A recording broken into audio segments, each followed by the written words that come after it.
Diam-diam pulang dari dinas luar kota aku mendapati suamiku dinikahkan siri dengan pelakor oleh ibu mertuaku. Tak tahan detik itu juga aku hancurkan pernikahan itu. Dasar mertua jahatku usir mereka dan ku buat menjadi gelandangan miskin hingga harus tidur di pinggir jalan. Sebelum lanjut ke ceritanya, seperti biasa, jangan lupa absen dari daerah mana saja bunda-bunda semuanya. Agar tali silaturahmi kita makin erat. Yang sudah subscribe, semoga rezekinya makin lancar.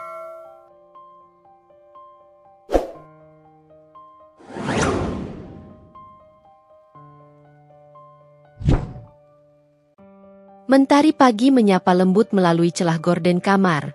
Namun bagi Riana, sinarnya terasa lebih hangat dari biasanya. Sebentar lagi, ia akan kembali ke pelukan Anjas, suaminya tercinta. 5 hari terasa begitu panjang saat ia harus menyelesaikan pekerjaan dinas di luar kota. Kerinduan menguar dalam setiap helaan napasnya, membayangkan kejutan yang akan ia berikan. Ia sengaja tidak memberitahu Anjas kepulangannya lebih awal. Pasti dia senang sekali, gumam Riana sambil tersenyum seorang diri di depan cermin, memoleskan sentuhan terakhir pada wajahnya yang tampak segar. Riana dan Anjas adalah gambaran pasangan ideal bagi banyak orang. Mereka menikah 5 tahun lalu, membangun rumah tangga yang harmonis dan penuh cinta. Anjas, dengan sifatnya yang penyayang dan bertanggung jawab, selalu menjadi sandaran hidup Riana. Begitu pula Riana, yang selalu mendukung dan memahami kesibukan Anjas sebagai seorang arsitek.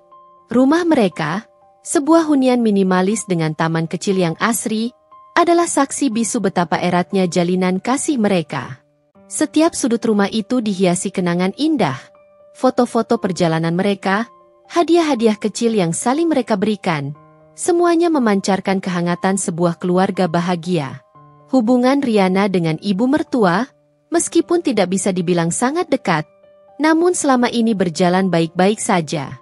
Ibu Anjas, seorang wanita parubaya yang terlihat masih energik, memiliki karakter yang cukup dominan dan terkadang suka ikut campur urusan rumah tangga anaknya. Namun, Riana selalu berusaha menghargai dan memahami perbedaan pandangan mereka. Ia percaya, selama niatnya baik, segala perbedaan bisa diselesaikan dengan komunikasi yang baik pula. Anjas sendiri selalu menjadi penengah yang bijak di antara kedua wanita yang dicintainya itu. Pagi itu, setelah menyelesaikan semua urusannya di hotel, Riana bergegas menuju stasiun. Tiket kereta sudah di tangannya, dan bayangan wajah Anjas sudah menari-nari di benaknya. Ia membayangkan bagaimana Anjas akan terkejut melihatnya tiba-tiba di depan pintu. Mungkin mereka akan makan malam romantis di rumah, atau sekadar berpelukan erat di sofa sambil menonton film kesukaan mereka.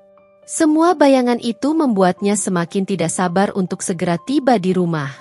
Di sepanjang perjalanan, Riana tak henti-hentinya membalas pesan singkat dari Anjas yang menanyakan kabarnya. Anjas masih mengira Riana baru akan pulang lusa. Riana hanya menjawab dengan teka-teki, membuat Anjas semakin penasaran.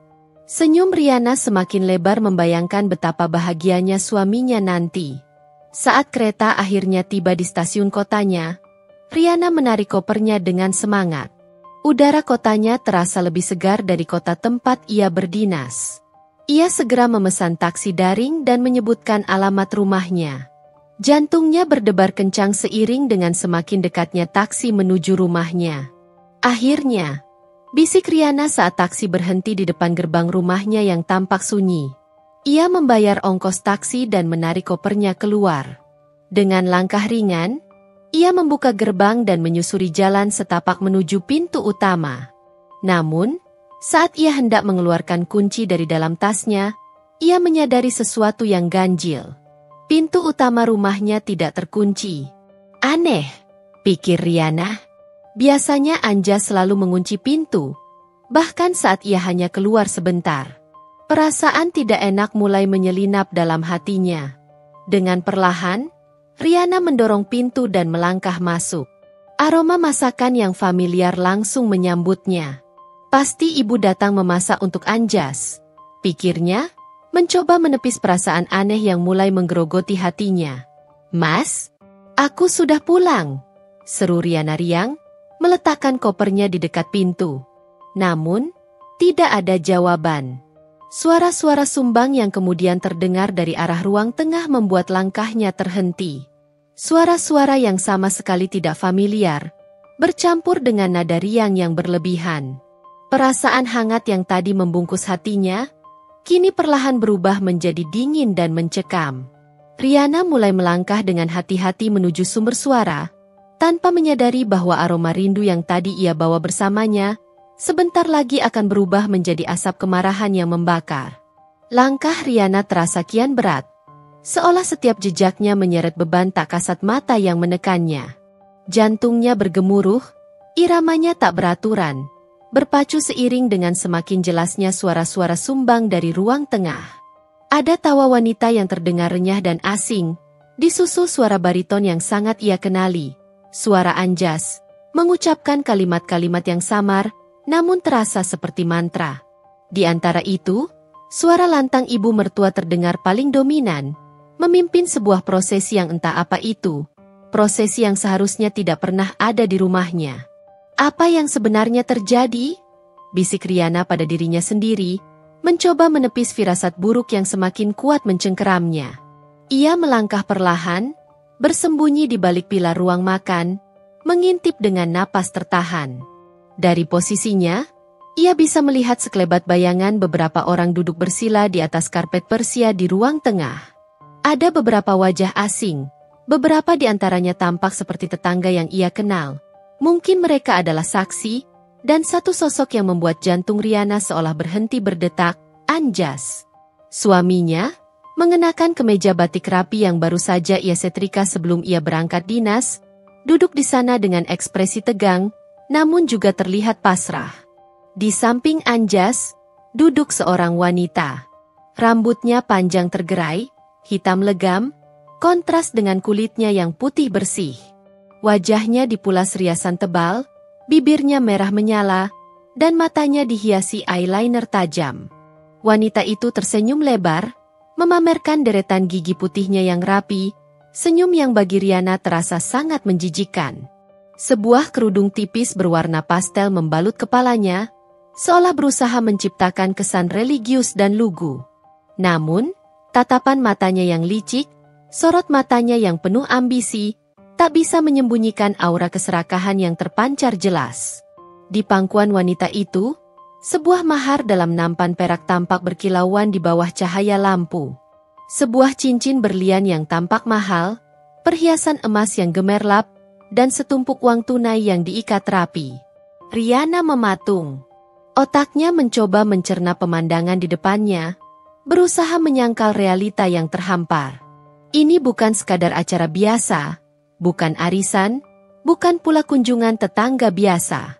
Ada suasana formalitas yang kental, aura sakral yang justru terasa sangat salah dan kotor di tengah rumah tangganya yang seharusnya suci. Kemudian, suara lantang seorang pria menggema, seorang penghulu, "Saya nikahkan dan saya kawinkan engkau dengan..." Kepala Riana berdenyut hebat. Sensasi mual menjalar dari perut hingga kerongkongannya. Ia ingin berteriak, ingin menerjang masuk, ingin menghentikan semua omong kosong ini. Tapi tubuhnya seakan terpaku, lumpuh karena syok yang teramat sangat, seperti patung es yang tak bisa bergerak. Ia melihat Anjas mengangguk, mengucapkan sesuatu yang tidak begitu jelas, namun diakhiri dengan kata-kata persetujuan. Lalu, sebuah kata yang memporak-porandakan seluruh dunianya terlontar dengan jelas dari bibir banyak orang, dari penghulu, dari para saksi, dan terutama dari bibir ibu mertua yang terlihat paling gembira. Senyumnya mengembang lebar penuh kepuasan. Sah! Satu kata itu. Hanya satu kata. Tapi bagai pisau tajam yang menghujam, merobek-robek jantung Riana hingga tak bersisa. Darah seolah surut dari seluruh tubuhnya, membuatnya kedinginan meskipun udara di dalam rumah hangat. Pandangannya mengabur, seolah seluruh cahaya di ruangan itu telah padam.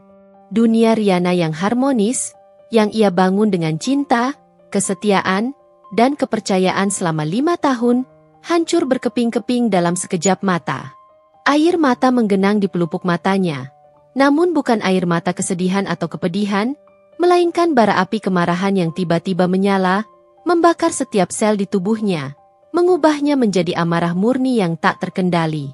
Pernikahan siri. Di rumahnya sendiri.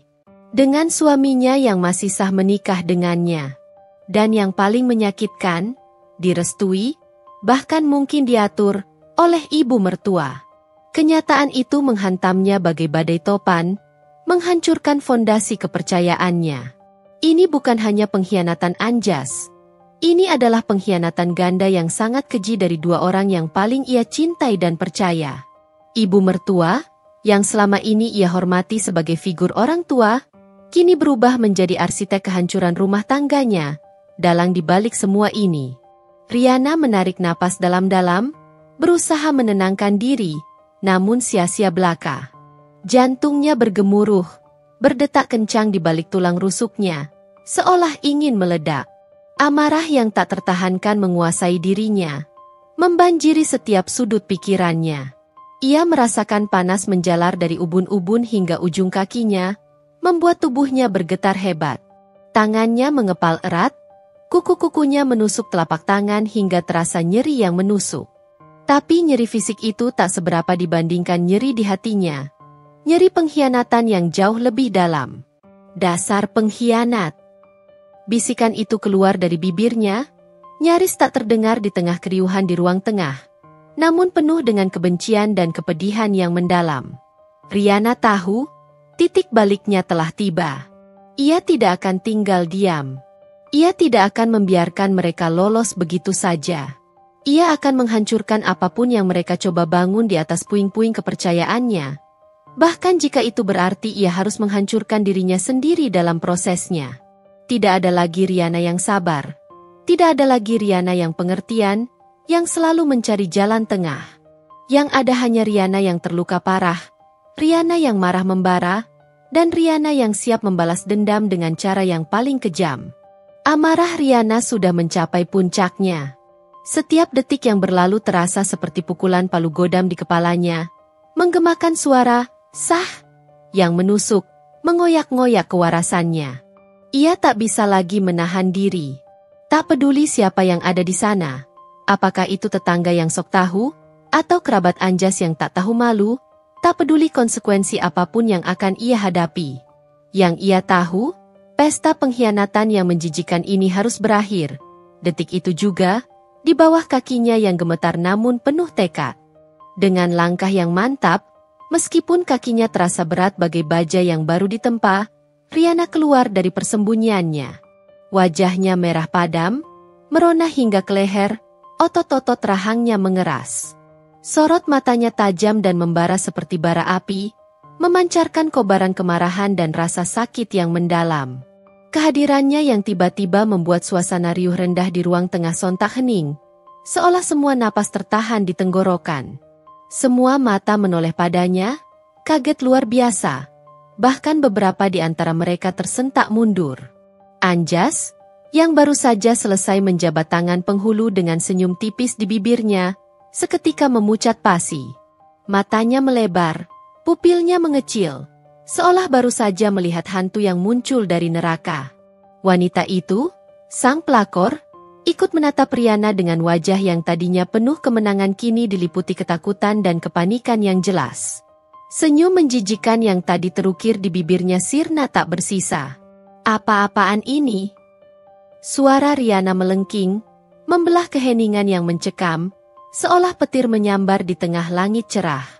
Nadanya penuh dengan kemarahan yang meluap, kesedihan yang menusuk, dan rasa jijik yang tak terkira terhadap pemandangan di depannya.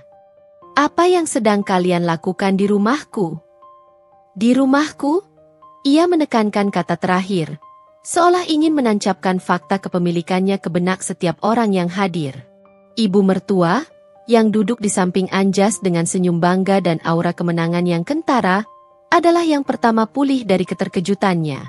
Wajahnya yang tadi berseri-seri kini mengerut, berubah menjadi sorot kebencian yang mendalam, seperti iblis yang siap menerkam. Dasar tidak tahu sopan santun. Kenapa kamu pulang mendadak seperti ini? Kamu mengacaukan acara sakral ini. bentaknya, suaranya menusuk, seolah Riana lah yang telah melakukan kesalahan fatal dan memalukan. Riana tertawa sinis, tawa yang hambar, getir, dan penuh kepedihan. Tawa yang mengiringi kehancuran hatinya. Sopan santun. Ibu bilang sopan santun? Teriakannya semakin kencang, menggema di seluruh ruangan, memantul dari dinding ke dinding. Ibu menikah siri anak ibu di rumah saya sendiri. Dengan pelakor rendahan ini. Ibu sebut itu sopan? Ibu sebut itu sakral? Jari telunjuk Riana menuding tajam, gemetar namun mantap, ke arah wanita yang masih mematung di samping Anjas. Wanita itu menunduk dalam, wajahnya memerah padam, seolah ingin lenyap ditelan bumi karena rasa malu dan takut yang tiba-tiba menyergapnya. Anjas mencoba bangkit, ingin menjelaskan, ingin menenangkan situasi yang sudah di luar kendali. "Ri, dengarkan aku dulu, ini tidak seperti yang kamu pikirkan." "Diam," potong Riana cepat. Suaranya nyaris bergetar hebat menahan tangis dan amarah yang mendesak keluar dari dadanya. Matanya menatap Anjas, suaminya, dengan sorot penuh kecewa, pengkhianatan, dan rasa jijik yang dalam. "Anjas, kamu tega. Setelah semua yang aku berikan, setelah 5 tahun kita membangun semuanya bersama, dengan keringat dan cinta, ini balasanmu? Kamu pikir aku buta? Kamu pikir aku bodoh? Kamu pikir aku tidak akan tahu?" Air mata akhirnya menetes deras, membasahi pipinya. Namun itu bukan air mata lemah, melainkan air mata kemarahan yang membakar habis sisa-sisa kesabarannya. Tanpa pikir panjang, tangan Riana menyambar vas bunga porselen Cina antik yang berdiri anggun di meja terdekat. Vas itu adalah hadiah pernikahan dari mendiang neneknya, sebuah kenangan berharga yang dulu ia jaga dengan sepenuh hati. Namun, saat itu Riana tidak peduli. Tidak ada lagi nilai sentimental. Dengan sekuat tenaga, ia menghantamkannya ke lantai marmer yang dingin. Praang! Suara pecahan beling yang nyaring memecah suasana, memekakan telinga, menyisakan serpihan tajam dan puing-puing yang berserakan di karpet Persia yang mahal. Sama seperti hatinya, yang kini hancur berkeping-keping tak berbentuk. Para saksi dan tamu undangan, yang tadinya terkejut, kini menjerit ketakutan dan beranjak dari duduknya, panik. Beberapa wanita muda menutup mulut mereka dengan tangan, terperangah. Beberapa pria berbisik-bisik, wajah mereka menunjukkan ekspresi terkejut dan prihatin, namun tak ada yang berani mendekat. "Kalian semua pergi. Sekarang juga." Riana menunjuk pintu utama dengan tangan gemetar, seluruh tubuhnya bergetar hebat karena luapan emosi. "Aku tidak sudi rumah ini dikotori oleh pengkhianat dan iblis seperti kalian. Keluar dari rumahku. Pergi kalian semua." Ibu mertua, yang tadinya diam terpaku karena terkejut dengan tindakan Riana, kini melangkah maju dengan langkah tegap. Wajahnya sudah merah padam karena marah dan harga diri yang tercabik. "Kamu pikir kamu siapa bisa mengusir kami? Ini rumah anakku juga. Kami punya hak." "Aku? Aku adalah pemilik sah rumah ini. Istri sah Anjas. Dan mulai detik ini, kalian bukan siapa-siapa lagi bagiku." Suara Riana menggelegar, penuh tekad, meskipun suaranya mulai serak dan napasnya tersengal. "Keluar! Atau aku akan memastikan kalian tidak punya tempat untuk kembali. Aku bersumpah, aku akan membuat kalian gelandangan miskin." Anjas mencoba menahan ibu mertua, meraih lengannya dengan panik. "Bu, sudahlah Bu, jangan seperti ini. Jangan sentuh aku." Ibu mertua menepis tangan Anjas dengan kasar. Matanya masih menatap Riana dengan kebencian yang mendalam, seolah ingin membakar Riana hidup-hidup. "Lihatlah tingkah istrimu ini, Anjas, wanita gila, tidak tahu diri. Justru kalian yang gila, kalian yang sinting," balas Riana tanpa ragu, kepalanya mendongak menantang. "Kalian berani sekali melakukan ini padaku. Aku akan pastikan kalian menyesali hari ini seumur hidup kalian. Kalian akan tidur di jalanan, merasakan dinginnya tanah. Suasana menjadi sangat tegang, diselimuti aura permusuhan yang pekat. Para tamu undangan mulai bergerak cepat, buru-buru keluar dari rumah, takut menjadi saksi dari pertengkaran yang semakin memanas dan tak terkendali ini. Mereka berbisik-bisik sambil menuruni tangga. Wajah mereka menunjukkan campuran rasa ingin tahu, simpati, dan ketakutan. Riana hanya menatap dingin ke arah ibu mertua dan Anjas, yang kini berdiri canggung bersama pelakor itu. Air mata yang tadi menetes, kini mengering di pipinya, digantikan oleh sorot mata yang penuh tekad dan amarah yang membara. Ia tidak akan membiarkan mereka lolos begitu saja. Ia akan memastikan mereka merasakan sakit yang sama, bahkan lebih parah, hingga mereka benar-benar hancur. Keriuhan di rumah Riana mereda drastis, berganti dengan suara langkah kaki panik para tamu yang buru-buru meninggalkan tempat itu, seolah melarikan diri dari medan perang yang baru saja pecah. Beberapa dari mereka menoleh ke belakang, tatapan mereka antara kasihan, penasaran, dan ketakutan yang jelas. Mereka tahu, ada drama besar yang baru saja mereka saksikan. Namun, Riana tidak peduli sedikit pun pada tatapan atau bisikan mereka. Matanya hanya terpaku pada 3 sosok di hadapannya.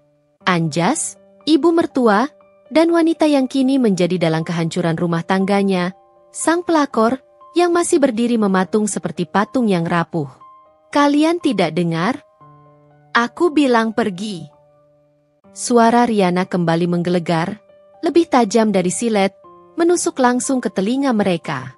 Tangannya menunjuk pintu dengan jari gemetar hebat. Namun sorot matanya sudah membeku, dingin, dan tanpa ampun. Tidak ada lagi kehangatan, tidak ada lagi rasa cinta atau simpati, hanya kemarahan dan kebencian yang mendalam yang terpancar dari kedua matanya. Aku tidak ingin melihat wajah kalian lagi di rumah ini.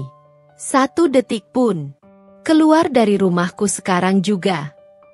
Ibu mertua menatap Riana dengan amarah yang meluap, wajahnya memerah padam hingga ke ubun-ubun. Nadi di pelipisnya berdenyut-denyut. Kamu keterlaluan, Riana. Kami ini orang tua suamimu. Kami punya hak. Kamu tidak bisa seenaknya mengusir kami dari rumah anak kami. Ia membela diri dengan suara bergetar, mencoba mempertahankan sisa-sisa harga dirinya yang sudah tercabik. Orang tua. Riana tertawa hambar, tawa yang penuh sindiran dan rasa muak. Sejak kapan orang tua merestui pengkhianatan di belakang anaknya sendiri?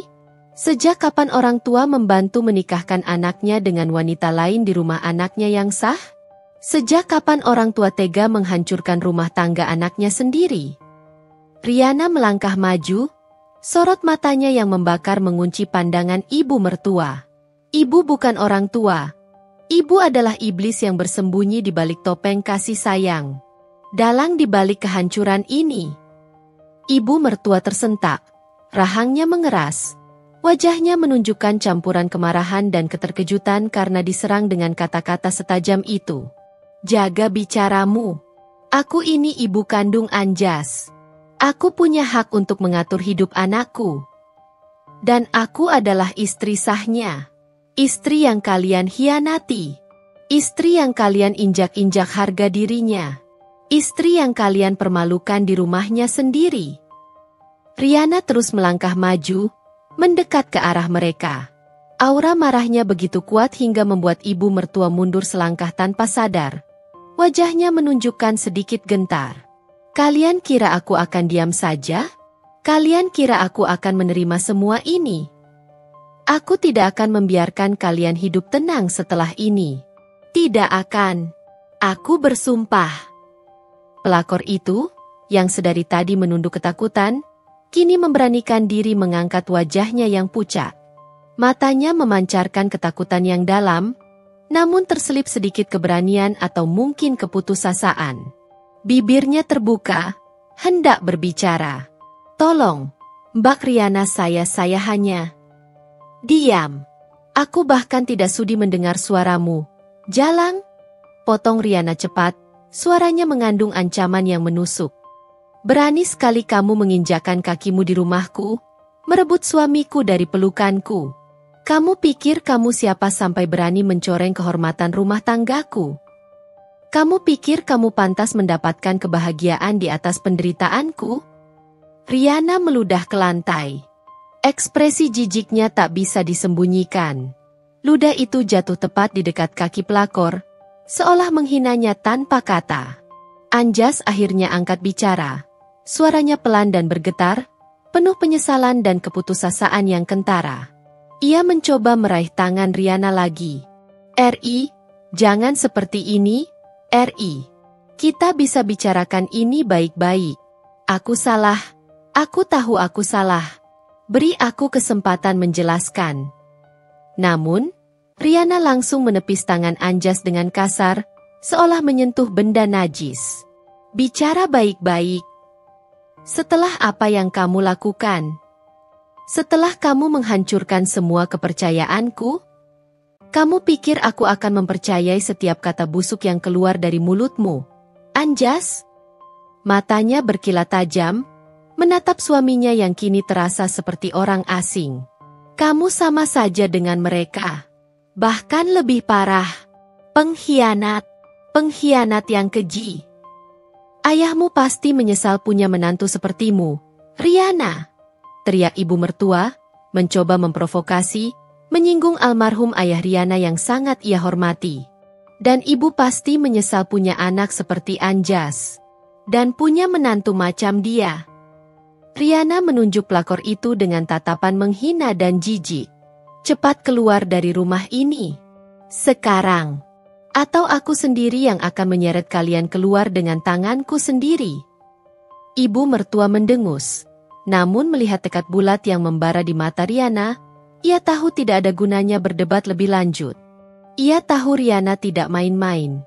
Dengan enggan, ia meraih tas tangannya yang terjatuh dan mulai melangkah gontai menuju pintu. Wajahnya masih memerah karena marah dan malu.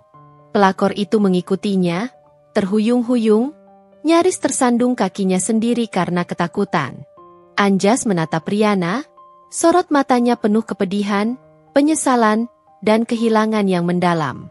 "Ri, aku minta maaf sungguh." "Maaf?" Riana tertawa pahit. Tawa itu lebih mirip erangan kesakitan. "Maafmu tidak akan mengembalikan semua yang sudah kalian hancurkan. Maafmu tidak akan menghapus rasa jijikku. Pergi, Anjas.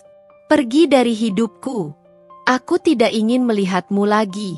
Jangan pernah muncul di hadapanku lagi." Dengan langkah gontai, Anjas akhirnya mengikuti ibu mertua dan pelakor keluar dari rumah. Pintu itu tertutup di belakang mereka dengan bunyi, klik, yang nyaring. Meninggalkan Riana sendirian di tengah ruang tengah yang berantakan, dengan serpihan vas pecah berserakan di lantai, dan bau pengkhianatan yang masih melekat kuat di udara, mencekiknya. Riana hanya berdiri di sana. Napasnya memburu, dadanya naik turun dengan cepat. Ia mendengar suara langkah kaki mereka menjauh di jalan. Suara mesin mobil menyala, dan kemudian, kesunyian total. Sunyi yang memekakan telinga, sunyi yang terasa sangat dingin dan hampa. Ia menatap nanar ke pintu yang baru saja tertutup rapat, hatinya dipenuhi campuran amarah yang membara, rasa sakit yang tak terlukiskan, dan kepuasan samar karena telah berhasil mengusir mereka. Mereka telah pergi. Ia telah mengusir mereka dari rumahnya, dari kehidupannya. Namun, di balik semua itu, ada kehampaan yang luar biasa. Ia sendirian di rumah ini, rumah yang dulunya penuh cinta dan kebahagiaan, kini terasa hampa, dingin, dan tercemar. Ia tahu ini baru permulaan dari segalanya. Perang sesungguhnya baru saja dimulai. Perang untuk mengembalikan harga dirinya, untuk menghukum mereka. Ia akan memastikan mereka benar-benar menjadi gelandangan, merasakan penderitaan yang sama, bahkan lebih parah dari yang ia rasakan saat ini. Tekadnya membara, lebih kuat dari sebelumnya, menyala di setiap sel tubuhnya yang terluka. Kesunyian yang memekakan telinga setelah kepergian mereka adalah siksaan tersendiri bagi Riana. Sunyi itu bukan sekadar ketiadaan suara, melainkan hening yang membawa serta beban kehancuran, derita kepedihan, dan jeritan batin yang tak terucapkan. Aroma masakan yang tadinya menguar hangat, aroma bawang putih dan rempah yang biasa ia kaitkan dengan kebahagiaan, kini terasa menyesakkan, bercampur dengan bau pengkhianatan yang pekat dan menusuk hidung, seolah menempel di setiap dinding rumah. Riana berdiri terpaku di tengah ruang tengah yang berantakan, menatap nanar serpihan vas porselen antik yang berserakan di lantai marmer. Setiap pecahan itu adalah metafora sempurna untuk hatinya yang kini hancur berkeping-keping, tak berbentuk, tak bisa disatukan kembali. Air mata yang tadinya mengering karena amarah yang membara, kini kembali mengalir deras, membasahi pipinya yang dingin. Namun, kali ini, air mata itu adalah perwujudan dari rasa sakit yang menusuk hingga ke tulang, kepedihan yang mendalam yang tak terlukiskan dengan kata, dan kekecewaan yang tak terhingga yang menggerogoti jiwanya. Ia merosot perlahan, tubuhnya ambruk, berlutut di antara pecahan beling yang tajam, membiarkan tangis pecah tanpa suara. Hanya isakan tertahan yang keluar dari bibirnya yang bergetar. Bahunya bergetar hebat, seolah seluruh bebannya tak mampu lagi ia pikul. 5 tahun pernikahan, 5 tahun cinta yang ia yakini murni, kepercayaan yang ia jaga dengan sepenuh hati, dan mimpi-mimpi masa depan yang mereka rajut bersama, kini terasa seperti dongeng indah yang berakhir tragis, sebuah kisah horor yang nyata. Ia ingat dengan jelas bagaimana Anjas melamarnya di pinggir danau, di bawah kerlipan bintang-bintang, dengan janji setia sehidup semati. Ia ingat tawa bahagia mereka saat mendekorasi rumah ini, memilih setiap perabot, setiap detail kecil, dengan penuh cinta dan harapan. Ia ingat betapa bangganya Anjas saat ia meraih promosi jabatan, dan bagaimana Riana selalu menjadi istri yang paling mendukung dan memahami setiap langkah suaminya. Semua kenangan indah itu kini berubah menjadi duri-duri tajam yang menusuk jantungnya, menyadarkan betapa bodohnya ia telah mempercayai pria itu. Suaminya, pria yang kini baginya adalah orang asing yang berwajah sama. Dan ibu mertua. Wanita yang selalu ia hormati, yang ia anggap sebagai ibu keduanya, yang ia layani dengan sepenuh hati. Wanita yang sering membawakannya masakan favorit, yang memberinya nasihat, meski terkadang terlalu mencampuri dan seringkali bernada sinis. Bagaimana mungkin seorang ibu tega menghancurkan kebahagiaan anaknya sendiri? Apalagi kebahagiaan menantunya yang telah ia anggap keluarga? Fakta bahwa ibu mertua terlibat aktif, bahkan mungkin menjadi dalang utama dalam pernikahan siri itu, adalah pukulan telak yang jauh lebih menyakitkan daripada pengkhianatan Anjas. Itu adalah pengkhianatan dari seseorang yang seharusnya melindunginya, merangkulnya, bukan justru menusuknya dari belakang. Riana meraih pecahan vas yang paling besar, ukurannya sebesar telapak tangannya. Jarinya tak sengaja tergores oleh pinggirannya yang tajam, meneteskan darah merah segar yang menodai lantai marmer. Rasa sakit fisik itu seakan tak terasa dibandingkan dengan luka di hatinya yang menganga lebar. Ia memejamkan mata erat-erat, membiarkan semua emosi, amarah, sakit hati, kecewa, dan dendam, meluap tak terkendali. Gambaran Anjas duduk bersanding dengan wanita itu, senyum licik ibu mertua, dan bisikan, "Sah!" yang menghancurkan, kembali terngiang-ngiang, berputar-putar di kepalanya bagai kaset rusak yang tak bisa dimatikan. Tidak mungkin. Bisiknya parau, suaranya tercekat di tenggorokan yang terasa kering dan sakit. Ini mimpi buruk, kan? Aku pasti akan terbangun dari mimpi mengerikan ini. Namun, kenyataan pahit itu menghantamnya lagi, lebih keras dari sebelumnya. Ini bukan mimpi, ini nyata. Sangat nyata. Rumahnya, pernikahannya, seluruh hidupnya, semuanya hancur. Ia telah kehilangan segalanya dalam sekejap mata, di dalam rumahnya sendiri. Tapi di tengah puing-puing kehancuran itu, di dasar jurang kepedihan, secercah api kembali menyala dalam dirinya. Bukan api cinta yang dulu membakar, melainkan api dendam yang membara dan menghanguskan. Rasa sakit yang ia rasakan terlalu besar untuk hanya ditangisi. Kekecewaan yang ia alami terlalu dalam untuk hanya diterima. Pengkhianatan yang mereka lakukan terlalu keji dan memuakan untuk hanya dimaafkan. Hatinya telah mengeras, membatu. Aku tidak akan membiarkan kalian tenang, gumam Riana. Suaranya kini kembali tegas, meskipun masih ada getaran samar. Ia bangkit berdiri, meskipun kakinya masih terasa lemas dan lututnya gemetar. Matanya menatap tajam ke arah pintu, ke arah mana mereka pergi, seolah bisa menembus dinding dan melihat mereka. Kalian ingin hidup baru? Baik. Aku akan memastikan hidup baru kalian adalah neraka yang sesungguhnya. Aku akan membuat kalian merasakan penderitaan yang jauh lebih besar dari ini. Aku akan membuat kalian tahu apa itu arti penyesalan. Sebuah sumur dendam yang menganga lebar kini terbentuk di hati Riana, menelan semua kebaikan, kelembutan, dan rasa iba yang pernah ada dalam dirinya. Tekadnya membaja, sekeras baja. Ia akan membuat perhitungan. Mereka telah menjadikannya gelandangan emosi, jiwa yang hancur dan tak berdaya. Kini ia akan membuat mereka menjadi gelandangan sesungguhnya. Hidup terbuang, miskin, dan menderita. Ia akan membalas setiap tetes air mata yang ia tumpahkan, setiap rasa sakit yang ia rasakan, dan setiap inci kehinaan yang telah ia alami. Ini bukan lagi sekadar perceraian. Ini adalah perang yang harus ia menangkan. Dan Riana bersumpah, ia akan menjadi pemenangnya, apapun risikonya, apapun harga yang harus ia bayar. Setelah tangis kepedihan dan amarahnya mereda, menyisakan kekosongan yang dingin dan perasaan mati rasa, Riana menyadari satu hal krusial.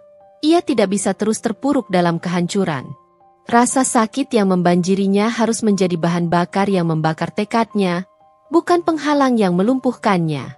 Ia telah berjanji pada dirinya sendiri di hadapan puing-puing kepercayaan yang hancur, dan ia akan menepati janji itu, apapun yang terjadi. Mereka, para pengkhianat itu, akan merasakan akibat dari perbuatan keji mereka hingga ke tulang sumsum.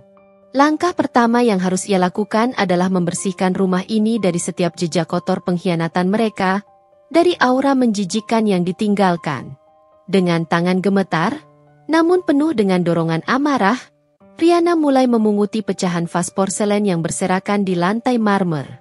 Setiap serpihan beling yang ia genggam, menggores kulitnya hingga meneteskan darah, seolah menjadi pengingat nyeri yang konstan dan memperkuat tekadnya yang membaja.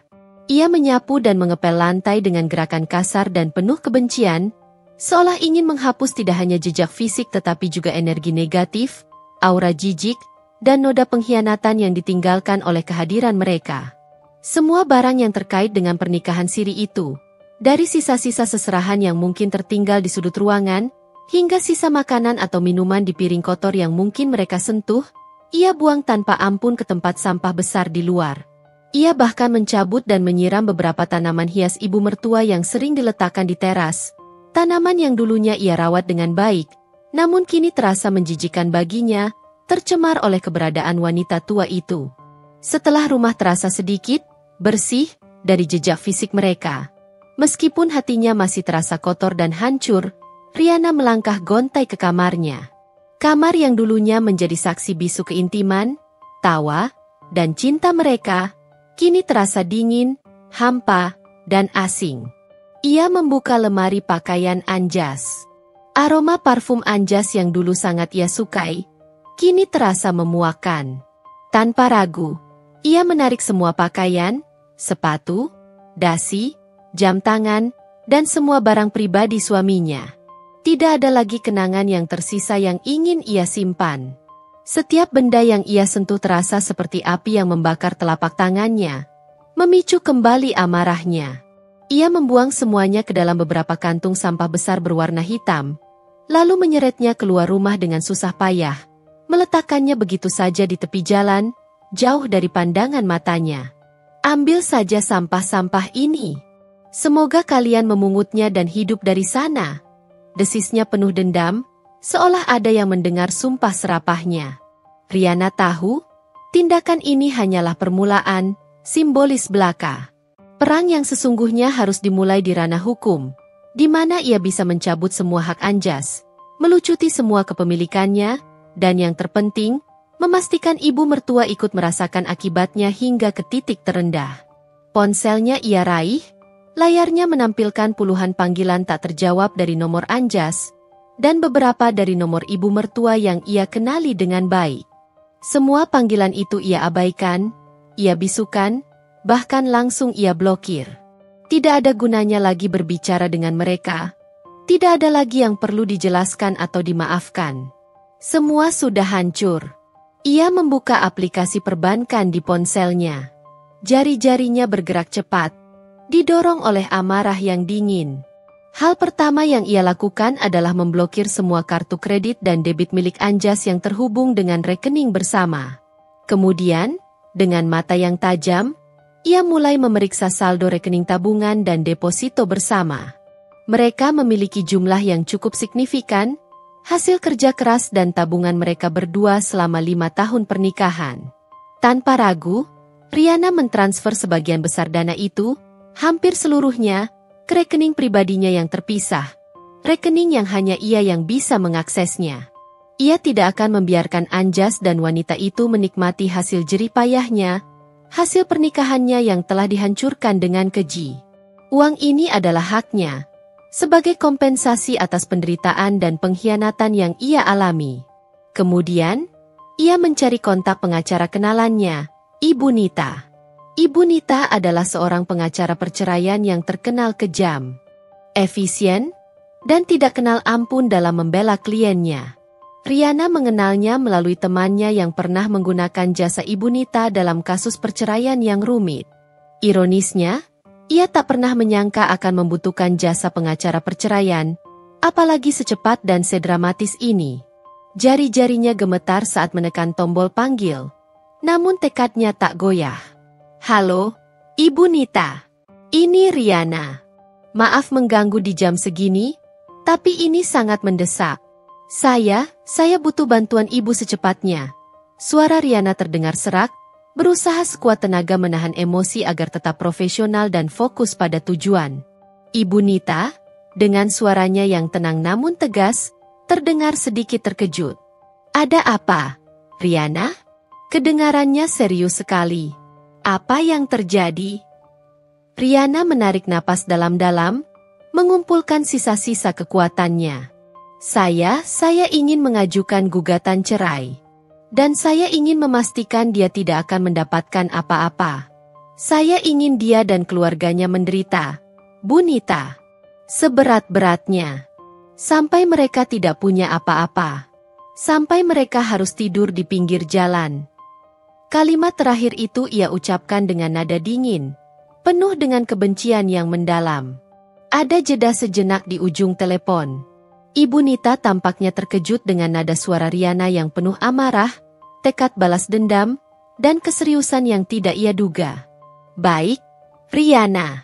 Saya mengerti. Besok pagi, datanglah ke kantor saya sepagi mungkin. Bawa semua dokumen yang kamu punya. Akta nikah, surat kepemilikan aset, catatan keuangan, dan semua bukti terkait pengkhianatan ini. Kita akan bicara lebih detail dan menyusun strategi. Jangan khawatir, saya akan pastikan keadilan berpihak padamu, dan mereka akan mendapatkan balasan yang setimpal. Mendengar kata-kata Ibu Nita, sedikit lega merayapi hati Riana, bercampur dengan kepuasan dingin. Setidaknya, ia tidak sendirian dalam pertempuran ini. Ia akan melawan. Ia akan berjuang. Dan ia akan memenangkan ini. Ia akan memastikan Anjas dan ibu mertua merasakan pahitnya hidup di jalanan, sesuai sumpahnya yang telah ia ucapkan dalam amarah.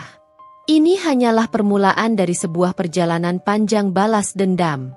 Malam setelah kejadian itu, Riana tidak bisa memejamkan mata sedikit pun.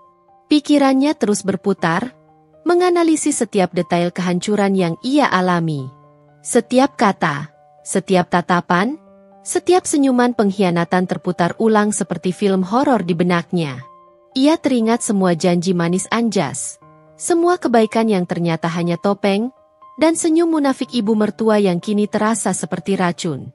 Rasa sakit yang menusuk bercampur aduk dengan amarah yang mendidih, membentuk sebuah koktail emosi yang membakar. Namun di tengah badai itu, satu hal yang jelas, ia harus kuat. Ia harus bangkit. ia harus berjuang, bukan untuk cinta yang telah mati, melainkan untuk keadilan dan pembalasan. Pagi harinya, Riana sudah rapi sejak subuh, jauh sebelum matahari terbit. Ia mengenakan setelan blazer hitam yang tegas dan elegan, rambutnya diikat rapi membentuk sanggul rendah yang menunjukkan profesionalisme. Wajahnya dipulas riasan minimalis, namun cukup untuk menutupi jejak semalam suntuk yang dihabiskan tanpa tidur. Penampilannya memancarkan kekuatan dan ketenangan, menyembunyikan badai emosi yang masih berkecamuk hebat di dalam dirinya. Ia harus terlihat siap, tegar, dan tak tergoyahkan di hadapan sang pengacara. Setibanya di kantor Ibu Nita, Riana disambut oleh seorang resepsionis muda yang ramah. Suasana kantor terasa tenang, sunyi, dan profesional. Kontras sekali dengan kegaduhan di hatinya. Tak lama, ia dipersilakan masuk ke ruangan Ibu Nita yang terletak di sudut, menghadap pemandangan kota. Ibu Nita adalah wanita parubaya yang elegan dan berwibawa, dengan tatapan mata tajam yang mampu menembus ke dalam jiwa, seolah bisa membaca setiap niat tersembunyi. Ia mengenakan kacamata berbingkai tipis dan rambutnya disanggul rapi. Aura profesionalismenya begitu kuat, memancarkan kecerdasan dan pengalaman, yang entah mengapa membuat Riana merasa sedikit tenang dan percaya bahwa ia berada di tangan yang tepat. "Selamat pagi, Riana. Silakan duduk," sapa Ibu Nita, menunjuk kursi berlengan empuk di hadapannya. Nada suaranya tenang, namun penuh otoritas. "Saya sudah tahu garis besar masalahmu dari telepon kemarin. Saya turut prihatin. Sekarang, ceritakan secara detail, dari awal sampai akhir. Jangan ada yang terlewat, sekecil apapun detailnya." Riana menarik napas dalam, mengumpulkan kekuatan, lalu mulai bercerita.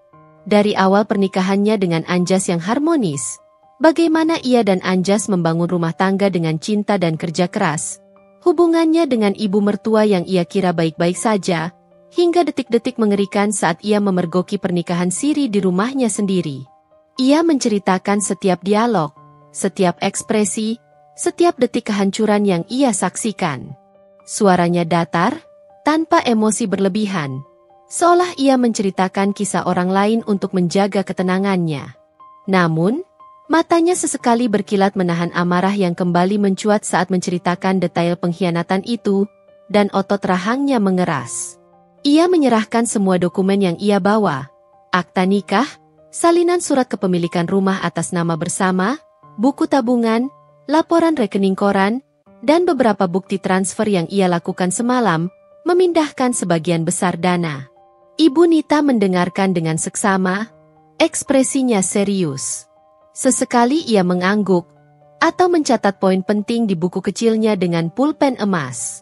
Ia tidak menunjukkan ekspresi kaget atau simpati yang berlebihan, hanya fokus pada fakta-fakta hukum dan potensi strategis.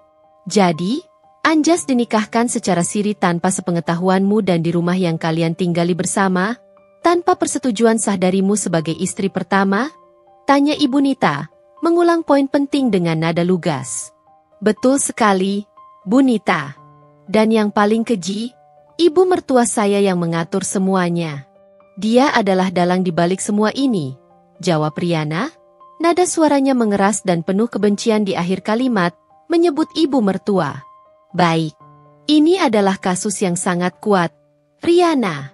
Perbuatan perzinahan yang terang-terangan dan pernikahan siri tanpa persetujuan istri seakan sangat memberatkan posisi Anjas di mata hukum," kata Ibu Nita, suaranya tenang namun penuh keyakinan.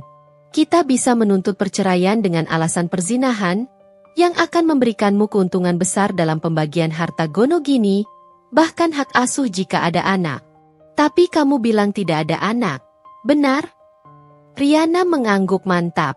"Tidak ada, Bu Nita. Dan soal harta, saya ingin memastikan dia tidak mendapatkan apa-apa.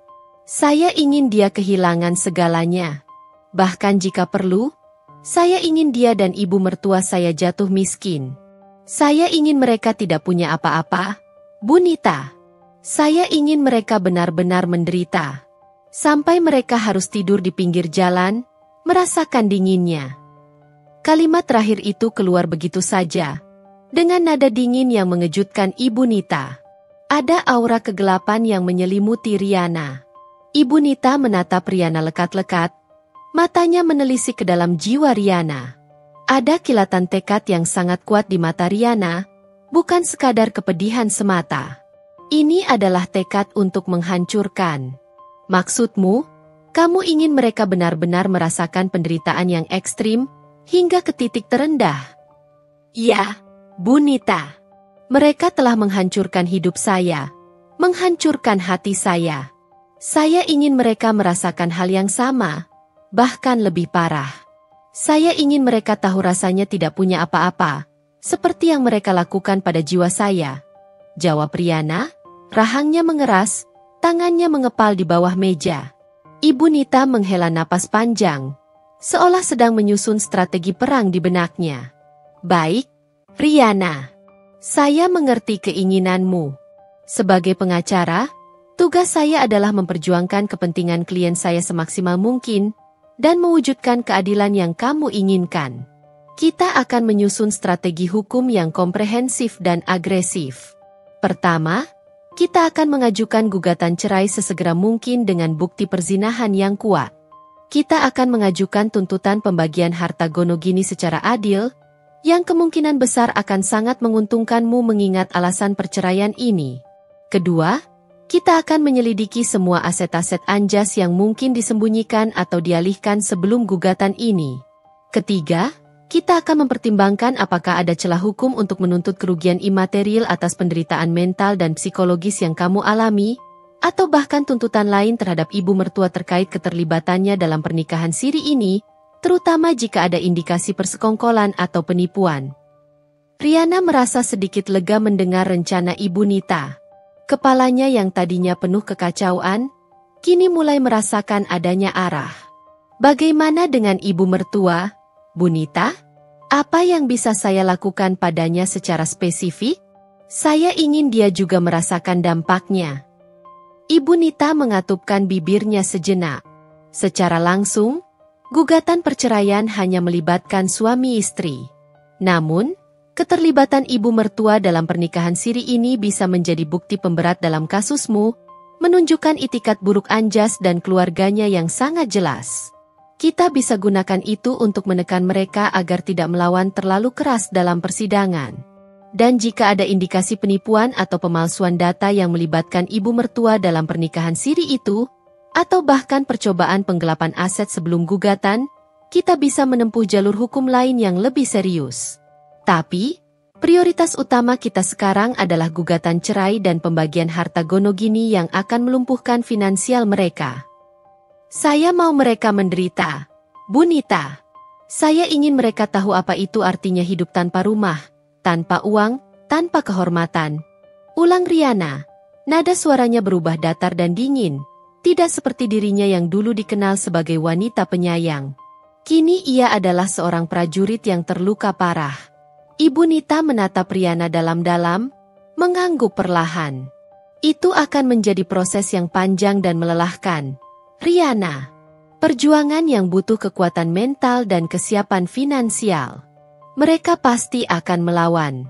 Tapi saya akan pastikan kita berjuang sampai akhir, dan mendapatkan hasil yang kamu inginkan. Riana mengangguk mantap.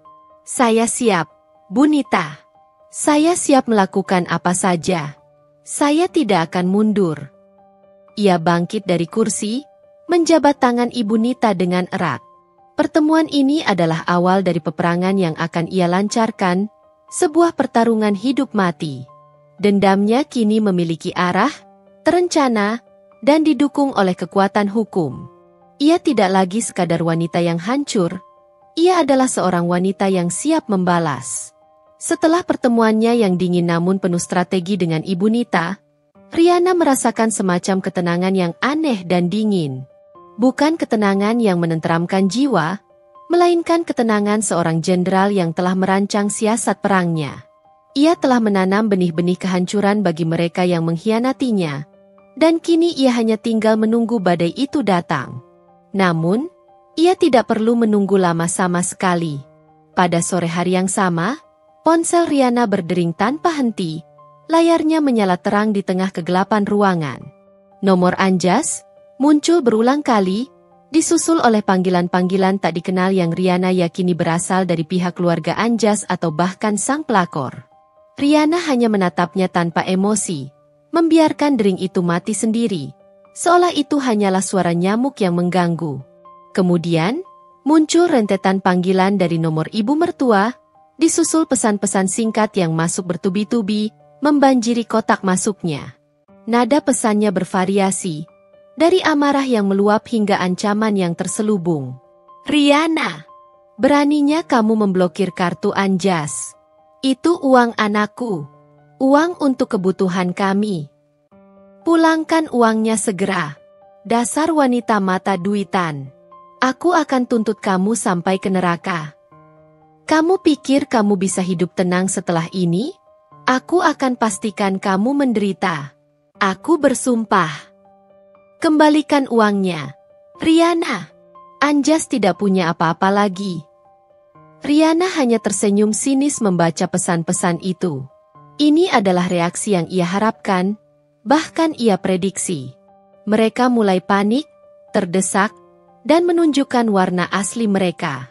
Ia tidak membalas satupun pesan itu, tidak sedikit pun berniat untuk menanggapi provokasi mereka. Tak lama setelah rentetan pesan amarah dari ibu mertua, pesan dari Anjas mulai masuk. Nada pesannya berubah drastis. Dari marah menjadi memohon dan berusaha menjelaskan, penuh keputusasaan. RI, kenapa kamu lakukan ini? Aku tidak bisa menarik uang sama sekali. Semua kartuku terblokir. Aku bisa jelaskan. RI, tolong angkat teleponku. Ini semua salah paham, ada yang menjebakku. Aku tahu aku salah. RI, tapi jangan seperti ini. Kita bisa bicara baik-baik, selesaikan secara kekeluargaan. RI, uang itu untuk biaya operasi ibu. Dia sakit parah, butuh penanganan segera. Tolong, jangan buat ibu menderita. Pesan terakhir itu membuat Riana tertawa pahit. Tawa yang penuh ejekan. Oh, jadi sekarang giliran ibunya yang sakit? Sekarang giliran ibunya yang menderita? Gumamnya, matanya berkilat dingin. Dulu ibunya yang membuatku menderita. Sekarang saatnya dia merasakan balasan yang setimpal. Hatinya sekeras batu, tak ada lagi celah untuk simpati atau iba. Ia tidak akan goyah sedikit pun. Ia tahu persis, itu hanyalah taktik, kebohongan klise yang sering Anjas gunakan. Uang itu pasti akan digunakan untuk modal hidup baru Anjas dan pelakor itu, atau mungkin untuk memuluskan rencana ibu mertua selanjutnya yang lebih jahat. Keesokan harinya, tak butuh waktu lama, Riana menerima sebuah amplop coklat tebal yang dibubuhi stempel pengadilan agama. Isinya adalah surat panggilan resmi dari pengadilan. Anjas, melalui pengacaranya yang ia duga adalah pengacara murahan, telah mengajukan permohonan cerai talak dan juga meminta agar harta Gonogini dibagi rata, serta menuntut pengembalian sebagian besar uang yang telah Riana transfer ke rekening pribadinya, menuduhnya melakukan penggelapan dana dan pemerasan. Riana hanya tertawa dingin membaca surat itu. Bagus, bisiknya, penuh kemenangan. Mereka mulai melawan. Ini akan menarik. Aku sudah menantikan ini. Ia segera menghubungi Ibu Nita untuk memberitahukan perkembangan ini. Mereka sudah mengajukan gugatan cerai talak dan meminta pembagian harta, Bu Nita. Dan mereka menuduh saya penggelapan dana. Lapor Riana dengan tenang, tanpa sedikit pun rasa panik. Sudah kuduga mereka akan bereaksi secepat ini. Sahut Ibu Nita dengan tenang. Suaranya terdengar seperti seorang ahli strategi yang sudah membaca langkah musuh. Ini justru bagus, Riana. Artinya mereka terpancing. Mereka panik. Gugatan cerai talak mereka akan kita ubah menjadi gugatan cerai gugat dari pihakmu, dengan alasan perzinahan yang jelas. Tuduhan penggelapan dana mereka itu omong kosong belaka. Itu uang bersama, Riana, dan kamu punya hak penuh atasnya. Apalagi dengan bukti perzinahan Anjas yang sangat kuat. Ini justru memperkuat posisi kita di mata hakim, menunjukkan itikat buruk mereka. Ibu Nita kemudian menjelaskan strategi selanjutnya dengan rinci. Kita akan menyiapkan semua bukti tentang pernikahan Siri Anjas. Foto-foto yang kamu ambil, keterangan saksi-saksi yang kamu ingat, siapa saja yang hadir, termasuk tetangga, dan jika memungkinkan, bukti-bukti transfer uang Anjas ke rekening wanita lain jika ada data historis yang bisa kita dapatkan. Kita juga akan mengumpulkan bukti-bukti pengeluaran Anjas selama ini yang tidak wajar atau mencurigakan, untuk menunjukkan pola hidup borosnya. Dan yang paling penting, Riana, lanjut Ibu Nita dengan nada serius, kita akan mengajukan penetapan sita marital atas semua aset Anjas, termasuk rumah ini, aset lain yang ia miliki, dan mungkin juga aset yang terdaftar atas nama ibu mertua jika terbukti ada aliran dana mencurigakan. Ini untuk mencegah Anjas mengalihkan asetnya sebelum keputusan pengadilan. Riana mengangguk mantap, matanya berkilat penuh antisipasi. Saya ingin mereka tidak punya apa-apa, Bu Nita. Tidak ada satu pun. Saya ingin mereka benar-benar jatuh miskin. Kita akan berusaha maksimal untuk itu, Riana, jawab Ibu Nita. Percayalah, mereka akan menyesal telah berurusan denganmu. Prosesnya mungkin panjang dan melelahkan, tapi kita akan pastikan mereka tidak bisa bernapas dengan lega. Beberapa hari kemudian, sore menjelang malam, Riana melihat Anjas dan ibu mertua datang ke rumahnya. Mereka mencoba masuk, namun Riana telah mengganti semua kunci pintu dan pagar sejak hari itu. Anjas mengetuk pintu berulang kali dengan brutal, bahkan berteriak memanggil namanya. Suaranya terdengar frustasi dan marah. Ibu mertua terlihat panik, mencoba mengintip dari jendela, namun semua gorden telah tertutup rapat, menyembunyikan Riana dari pandangan mereka. Riana, buka pintunya. Kita perlu bicara. Aku tidak punya tempat tinggal, teriak Anjas dari luar, suaranya pecah. Riana hanya mematung di dalam, menatap pintu dari balik tirai. Wajah Anjas tampak kacau, rambutnya sedikit berantakan, dan ibu mertua terlihat sangat marah dan frustasi, bahunya merosot. Pelakor itu tidak terlihat bersama mereka. Mungkin ia sudah sadar diri, atau Anjas memang sengaja menyembunyikannya. Sekarang rasakan sendiri, bisik Riana penuh kemenangan, senyum tipis terukir di bibirnya. Ini baru permulaan. Kalian akan melihat betapa dingin dan kejamnya dunia yang kalian buat sendiri. Badai balasan yang ia inginkan baru saja dimulai. Dan ia siap untuk menikmati setiap tetes kehancuran dan penderitaan yang akan menimpa mereka. Surat panggilan sidang dari Pengadilan Agama tiba tak lama setelah Riana mengusir mereka, bagai telegram yang mengumumkan dimulainya peperangan. Tanggal persidangan perdana ditetapkan 2 minggu kemudian, sebuah rentang waktu yang terasa begitu singkat namun juga sangat panjang. Selama masa menunggu itu, Riana terus berkomunikasi intens dengan Ibu Nita, menyiapkan segala bukti, merancang strategi, dan memperkuat mentalnya. Mereka bahkan berlatih skenario pertanyaan dan jawaban, memastikan Riana siap mental menghadapi konfrontasi langsung yang tak terhindarkan dengan Anjas dan terutama, ibu mertua. Hari yang dinanti-nanti itu akhirnya tiba. Pagi itu, Riana sudah rapi sejak subuh, jauh sebelum sebagian besar orang memulai aktivitasnya. Ia mengenakan setelan blazer hitam yang tegas, memancarkan aura profesionalisme dan ketegasan, dipadukan dengan kemeja putih bersih dan rok pensil yang pas di tubuhnya. Rambutnya disanggul rapi ke belakang, memperlihatkan garis rahangnya yang kini tampak lebih keras. Wajahnya tegar, meskipun di dalam hatinya badai emosi masih bergolak hebat, siap meledak kapan saja. Ia tidak ingin menunjukkan sedikitpun kelemahan atau kerentanan di hadapan para pengkhianat itu.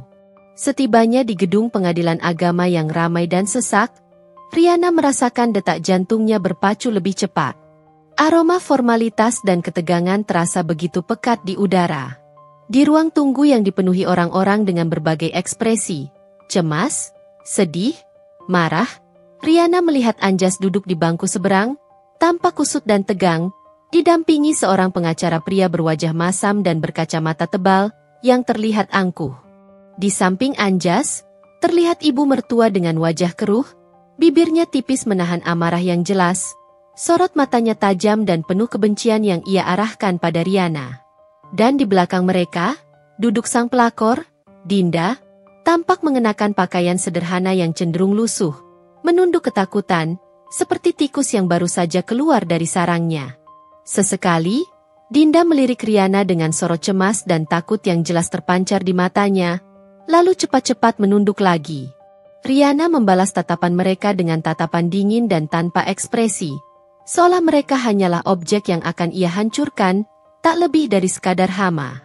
Ketika nama mereka dipanggil oleh Panitera, perkara nomor sekian, antara Anjas Wijaya melawan Riana Paramita.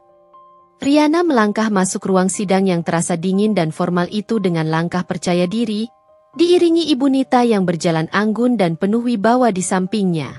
Ruangan itu dilengkapi dengan meja hakim yang tinggi dan kursi-kursi di kedua sisi untuk pihak penggugat dan tergugat. Sidang dimulai. Hakim ketua yang bijaksana membuka persidangan dengan membacakan berkas gugatan yang diajukan oleh Anjas, yang menuntut cerai talak, pembagian harta gonogini secara adil, seolah ia adalah pihak yang dirugikan, dan pengembalian uang yang Riana transfer. Pengacara Anjas, seorang pria paruh baya dengan suara serak, mulai menyampaikan argumennya. Ia berusaha keras menggambarkan Anjas sebagai korban dari sikap Riana yang tiba-tiba mengusir, memblokir akses keuangan, dan menyebabkan kerugian finansial yang signifikan. Ia juga dengan lantang menuduh Riana melakukan penggelapan dana dan bahkan pemerasan. Yang mulia hakim, ucap pengacara Anjas, suaranya sedikit meninggi, berusaha meyakinkan hakim. Klien kami, Bapak Anjas Wijaya, adalah korban dari perbuatan sepihak yang tidak manusiawi oleh Nyonya Riana Paramita. Ia tiba-tiba diusir dari rumahnya sendiri, semua akses ke rekening bank bersama diblokir, dan Nyonya Riana secara sepihak mentransfer dana bersama yang sangat besar ke rekening pribadinya. Ini adalah bentuk penggelapan dana yang merugikan klien kami secara finansial, dan menyebabkan klien kami mengalami tekanan mental yang luar biasa. Riana mendengarkan setiap kata dengan tenang, meskipun dadanya bergemuruh menahan amarah yang mendalam. Ia tahu itu semua adalah kebohongan yang menjijikan, sebuah narasi yang diputar-balikan. Anjas dan pengacaranya berusaha membuat dirinya terlihat jahat, padahal merekalah yang memulai semua ini. Ketika tiba giliran Ibu Nita, ia berdiri dengan anggun dan percaya diri. Suaranya terdengar jelas dan tegas, memecah ketegangan di ruang sidang. Yang mulia hakim, dengan segala hormat, kami menolak seluruh tuduhan yang tidak berdasar dan menyesatkan yang disampaikan oleh pihak penggugat. Justru sebaliknya, klien kami, Nyonya Riana Paramita, adalah korban utama dalam kasus ini, yang menderita kerugian yang tak terhingga akibat pengkhianatan keji. Kami mengajukan gugatan cerai gugat dengan alasan yang sangat jelas dan tidak terbantahkan. Perzinahan yang dilakukan oleh saudara Anjas Wijaya. Seketika, suasana di ruang sidang menjadi lebih tegang. Anjas, ibu mertua, dan pelakor itu tampak terkejut. Wajah mereka berubah pucat pasi. Anjas menatap Ibu Nita dengan pandangan tak percaya, dan ibu mertua memelototi Riana dengan tatapan tajam, seolah ingin membunuhnya di tempat. Kami memiliki bukti kuat, yang mulia, lanjut Ibu Nita, suaranya lugas dan penuh keyakinan, bahwa saudara Anjas Wijaya telah melangsungkan pernikahan siri dengan seorang wanita bernama Dinda Ayu Permata, di rumah kediaman bersama klien kami, tanpa sepengetahuan dan izin mutlak dari klien kami yang sah sebagai istri pertama. Yang lebih mengejutkan, pernikahan siri ini bahkan diinisiasi, difasilitasi, dan direstui secara terang-terangan oleh ibu dari penggugat sendiri, Ibu Rahmawati, yang hadir sebagai saksi dan turut bersukacita dalam proses pengkhianatan ini. Nama, Dinda Ayu Permata, disebut dengan jelas, dan pelakor itu tersentak hebat. Wajahnya semakin menunduk dalam-dalam hingga nyaris menyentuh lututnya, seolah ingin menghilang di telan bumi. Ibu mertua terlihat syok namanya ikut disebut secara eksplisit sebagai dalang, dan ia melotot ke arah Riana dengan tatapan penuh kebencian yang tak terkendali. Perbuatan ini adalah bentuk pengkhianatan yang sangat keji, yang mulia. Ibu Nita melanjutkan, suaranya semakin menggebu, yang telah menyebabkan klien kami mengalami kerugian moral, material, dan penderitaan batin yang luar biasa, trauma yang mungkin tak akan sembuh seumur hidup. Oleh karena itu, kami menuntut agar pernikahan ini dibatalkan secara hukum, dan seluruh harta gonogini yang diperoleh selama pernikahan dibagi secara adil, dengan pertimbangan berat atas pengkhianatan yang dilakukan oleh penggugat, yang secara jelas melanggar hukum dan moral. Mengenai tuduhan penggelapan dana, uang yang ditransfer oleh klien kami adalah haknya sebagai istri sah dan merupakan bagian dari harta bersama yang sah ia kelola untuk menjaga kepentingan dan kelangsungan hidupnya. Hakim Ketua mencatat semua argumen dengan cermat. Pengacara Anjas mencoba membantah, mengatakan bahwa pernikahan siri itu tidak sah atau hanya rekayasa dan kliennya dijebak. Namun, Ibu Nita dengan cepat memotong, menyajikan fakta. Yang mulia, kami memiliki saksi-saksi mata yang hadir di lokasi kejadian, dan bukti pendukung lainnya yang akan kami ajukan pada persidangan selanjutnya untuk membuktikan kebenaran fakta ini secara gamblang dan tak terbantahkan, kata Ibu Nita, suaranya mantap. Kami juga akan mengajukan tuntutan kerugian imaterial atas penderitaan psikologis yang dialami klien kami. Sidang ditunda untuk memberikan kesempatan kedua belah pihak mempersiapkan bukti dan saksi lebih lanjut. Ketika sidang berakhir, Anjas mencoba mendekati Riana. Wajahnya terlihat putus asa dan ingin menjelaskan. Namun, Ibu Nita segera menghalanginya dengan tubuhnya. Jangan pernah coba mendekati klien saya di luar persidangan, Saudara Anjas. Jika tidak, saya akan menuntut Anda atas dasar intimidasi dan pelecehan, tegas Ibu Nita, matanya tajam. Riana berjalan keluar dari ruang sidang dengan kepala tegak, melewati Anjas, ibu mertua, dan pelakor itu. Anjas menatapnya dengan tatapan putus asa dan penyesalan yang mendalam, seolah ingin memohon ampun. Ibu mertua memelototinya dengan kebencian yang mendidih. Riana membalas tatapan ibu mertua dengan senyum tipis, dingin, dan penuh kemenangan yang membuat hati ibu mertua mencelos. Ini baru permulaan. Badai kehancuran yang sesungguhnya baru saja dimulai, dan Riana siap untuk setiap putarannya. Setelah sidang pertama yang tegang dan penuh intrik, Riana dan Ibu Nita tidak membuang waktu sedikit pun. Mereka segera menyusun strategi untuk sidang berikutnya. Fokus utama pada pengumpulan bukti yang tak terbantahkan, yang akan melumpuhkan setiap sanggahan dari pihak Anjas. Riana terus memutar otaknya, mencoba mengingat setiap detail yang bisa menjadi petunjuk. Ia teringat beberapa tetangga yang hadir di acara pernikahan siri itu, meskipun mereka mungkin datang atas undangan ibu mertua. Salah satunya adalah Ibu Siti, seorang ibu rumah tangga parubaya yang cukup dekat dengan ibu mertua, namun juga seringkali berbagi gosip dan keluh kesah dengan Riana.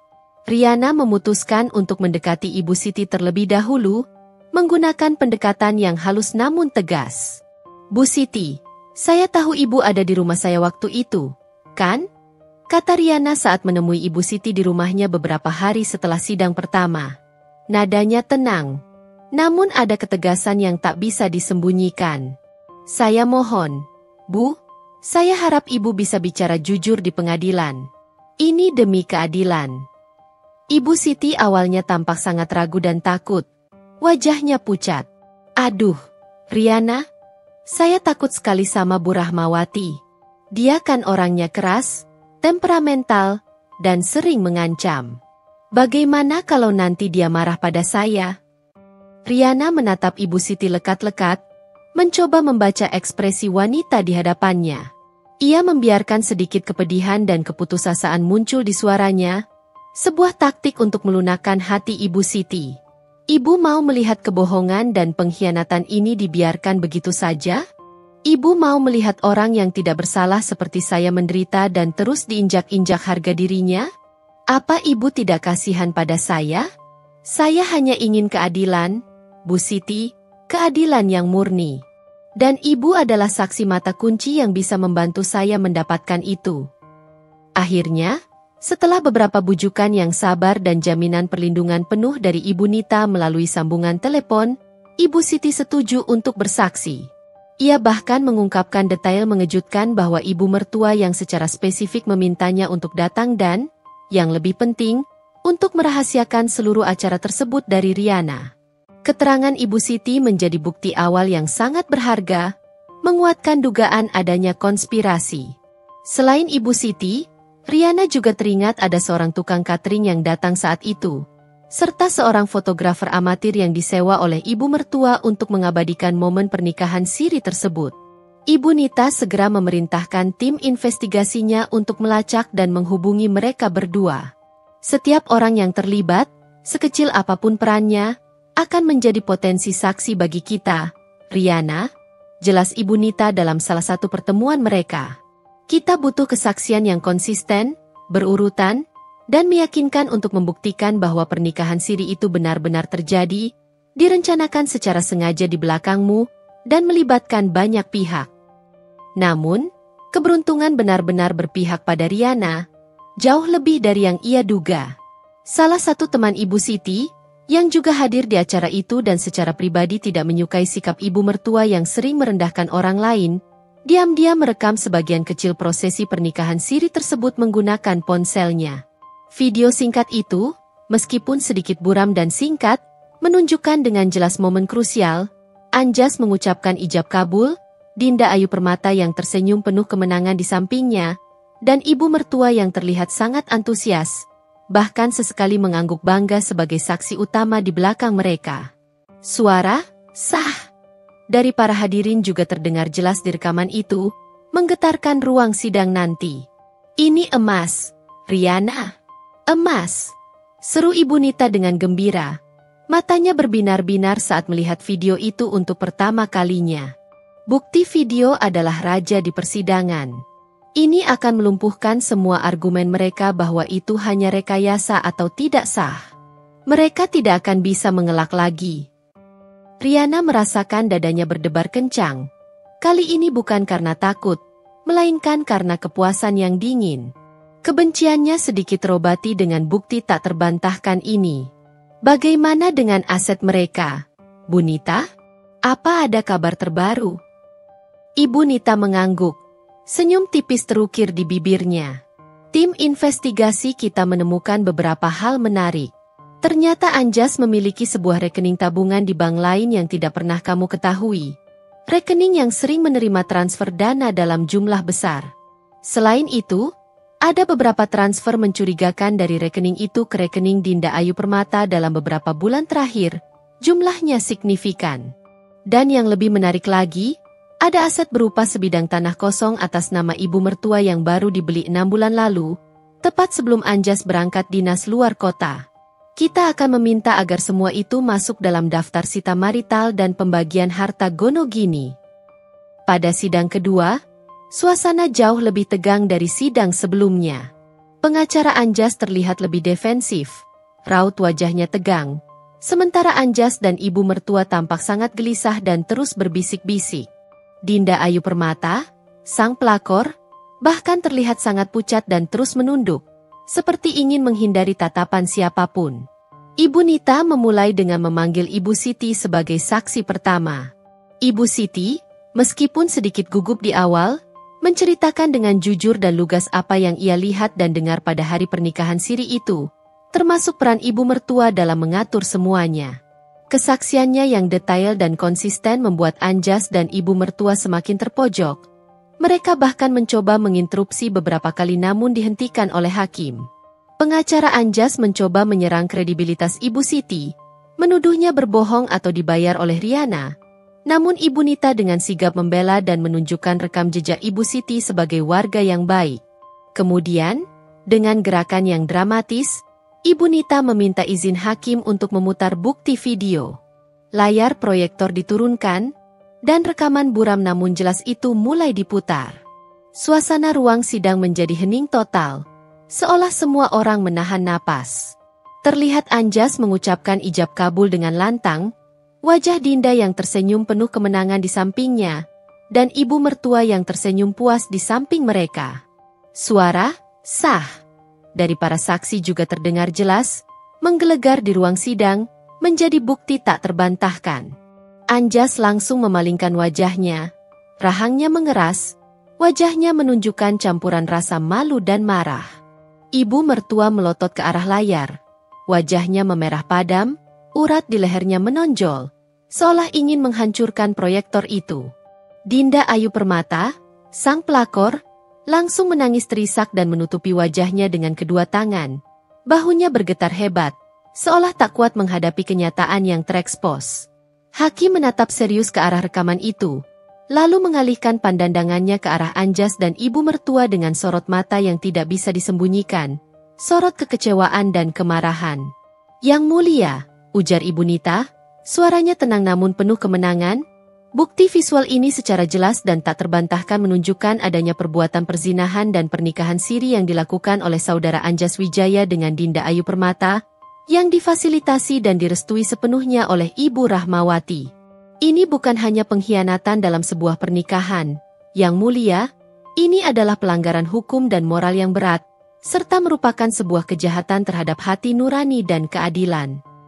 Riana hanya duduk tenang di kursinya, menatap kehancuran dan kepanikan di wajah Anjas dan ibu mertua.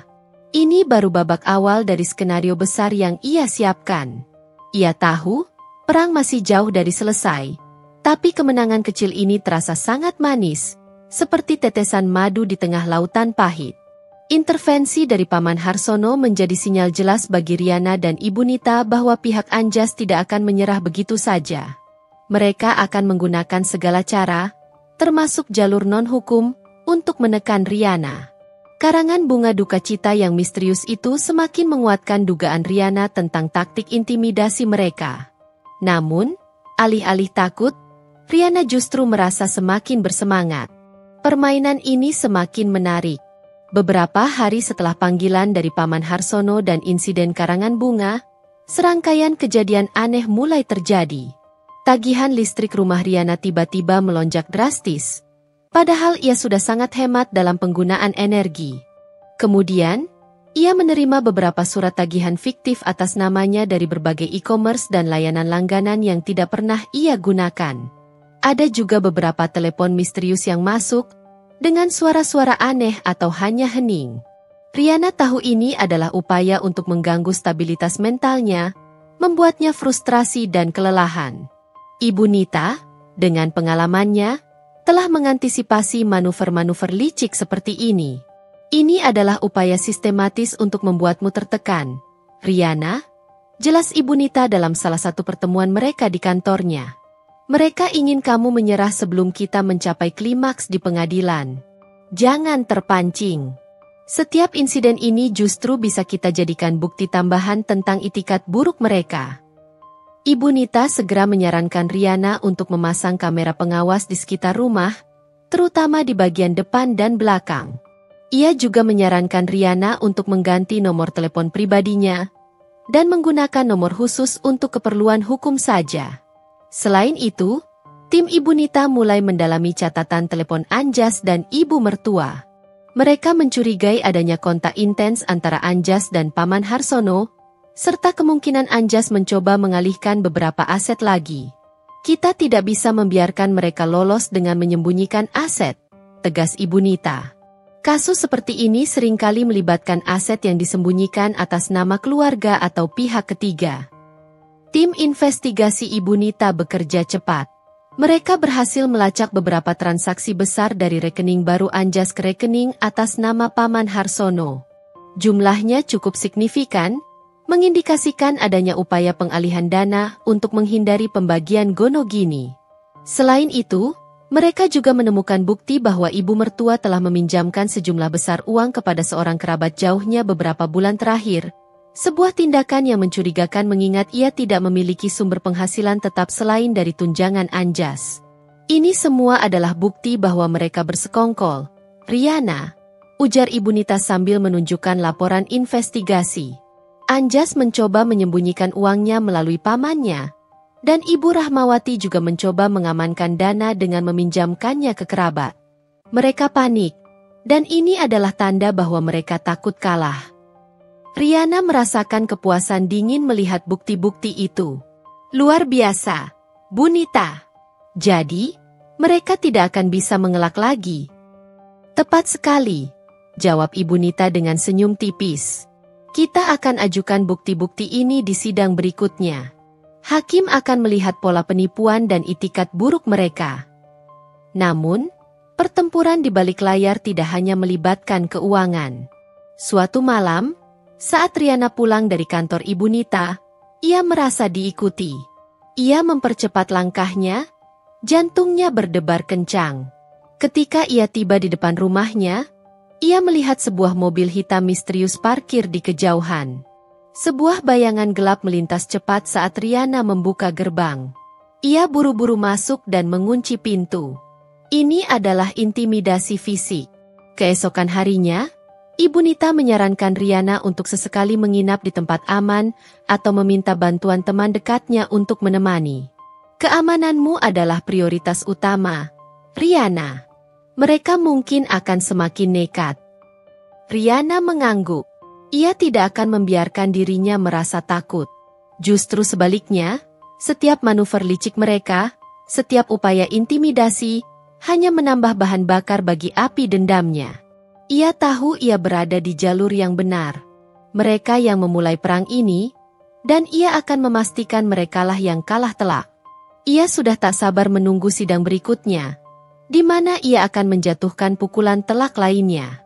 Sidang ketiga adalah momen krusial yang dinanti-nantikan Riana. Dengan bukti video dan kesaksian Ibu Siti yang kuat, serta hasil investigasi aset yang solid, Ibu Nita siap melancarkan pukulan telak yang akan meruntuhkan benteng pertahanan pihak Anjas.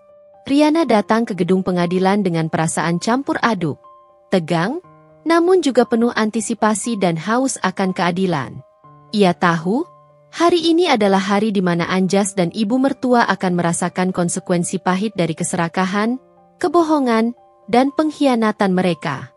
Di ruang sidang, Anjas terlihat semakin kurus, wajahnya pucat pasi, dipenuhi kecemasan dan keputusasaan yang kentara. Matanya terlihat bengkak, seolah ia tidak tidur nyenyak selama berhari-hari. Ibu mertua tampak lebih agresif dari biasanya. Sesekali melirik Riana dengan tatapan penuh kebencian yang membara, tatapan yang menuntut balas. Dinda Ayu Permata, sang pelakor, tidak terlihat hadir di persidangan kali ini. Mungkin atas saran pengacara Anjas untuk menghindari sorotan, atau karena rasa malu dan takut yang teramat sangat setelah bukti video terungkap. Sidang dibuka dengan formalitas yang biasa.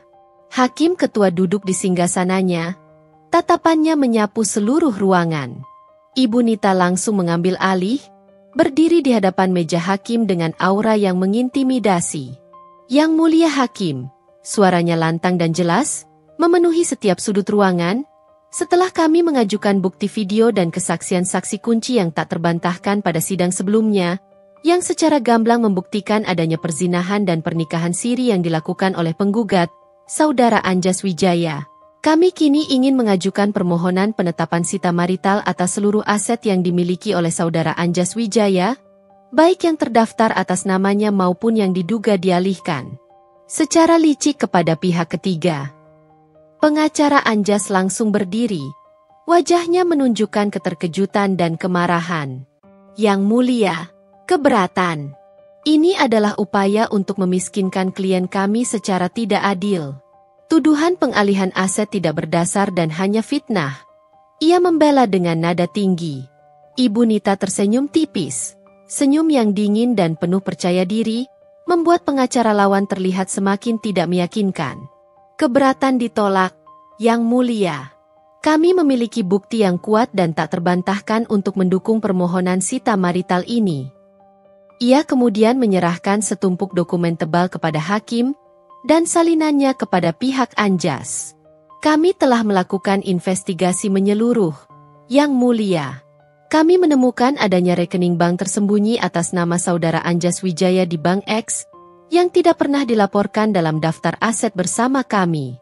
Dari rekening ini, telah terjadi beberapa kali transfer dana dalam jumlah sangat besar, totalnya mencapai ratusan juta rupiah, ke rekening atas nama Saudara Harsono, paman dari penggugat, dalam kurun waktu 3 bulan terakhir.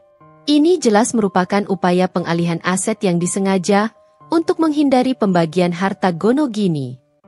Anjas langsung memucat pasi, matanya melebar, menatap Ibu Nita dengan tak percaya, seolah ia tidak pernah menyangka rahasia itu akan terbongkar. Paman Harsono, yang ternyata hadir di ruang sidang sebagai pendukung Anjas, langsung berdiri dari kursinya dengan wajah merah padam karena marah dan malu. Itu bohong. Itu fitnah. Itu hanya pinjaman pribadi, teriaknya, mengabaikan etika persidangan. Hakim mengetuk palu dengan keras. Tenang, Saudara Harsono, harap tenang atau saya akan meminta Anda keluar dari ruang sidang. Ini adalah pelanggaran serius. Ibu Nita melanjutkan, tanpa sedikit pun terpengaruh oleh interupsi.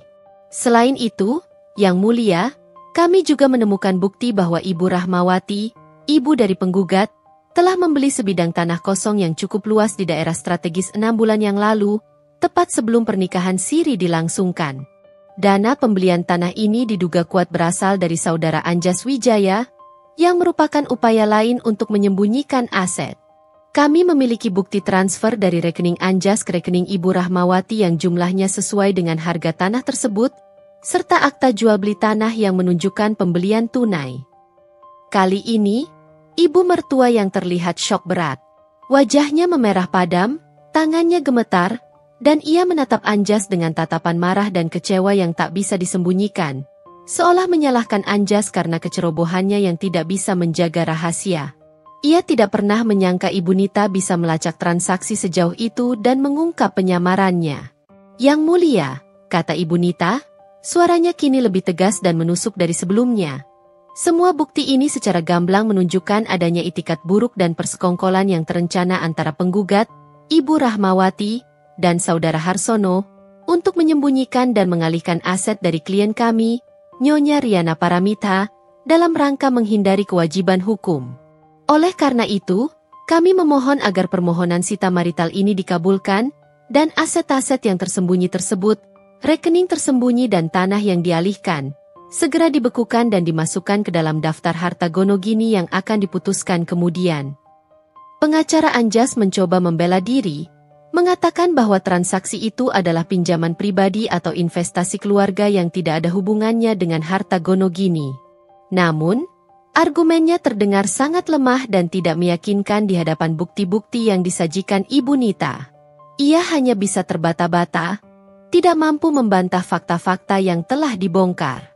Hakim mendengarkan dengan seksama, alisnya berkerut, lalu mengangguk perlahan.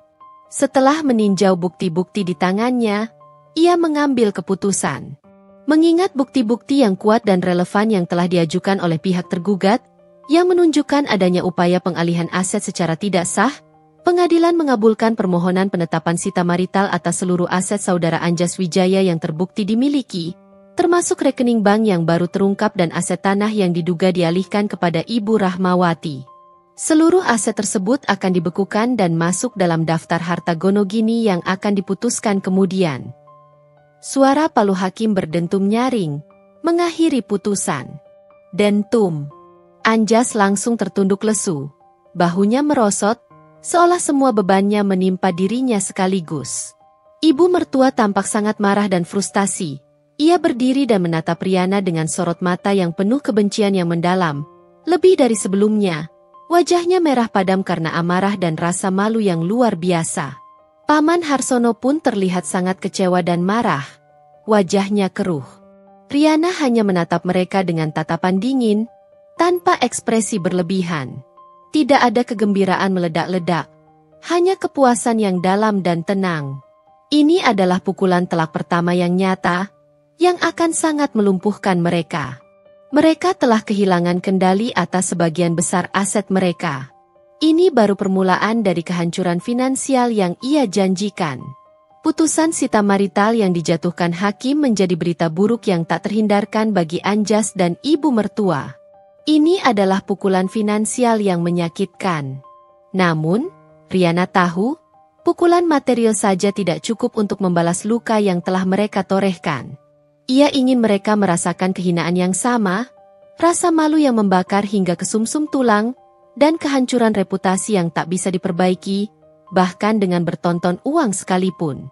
Ibu Nita, dengan pemahamannya yang mendalam akan keinginan kliennya, mulai melancarkan serangan berikutnya, perang di ranah publik.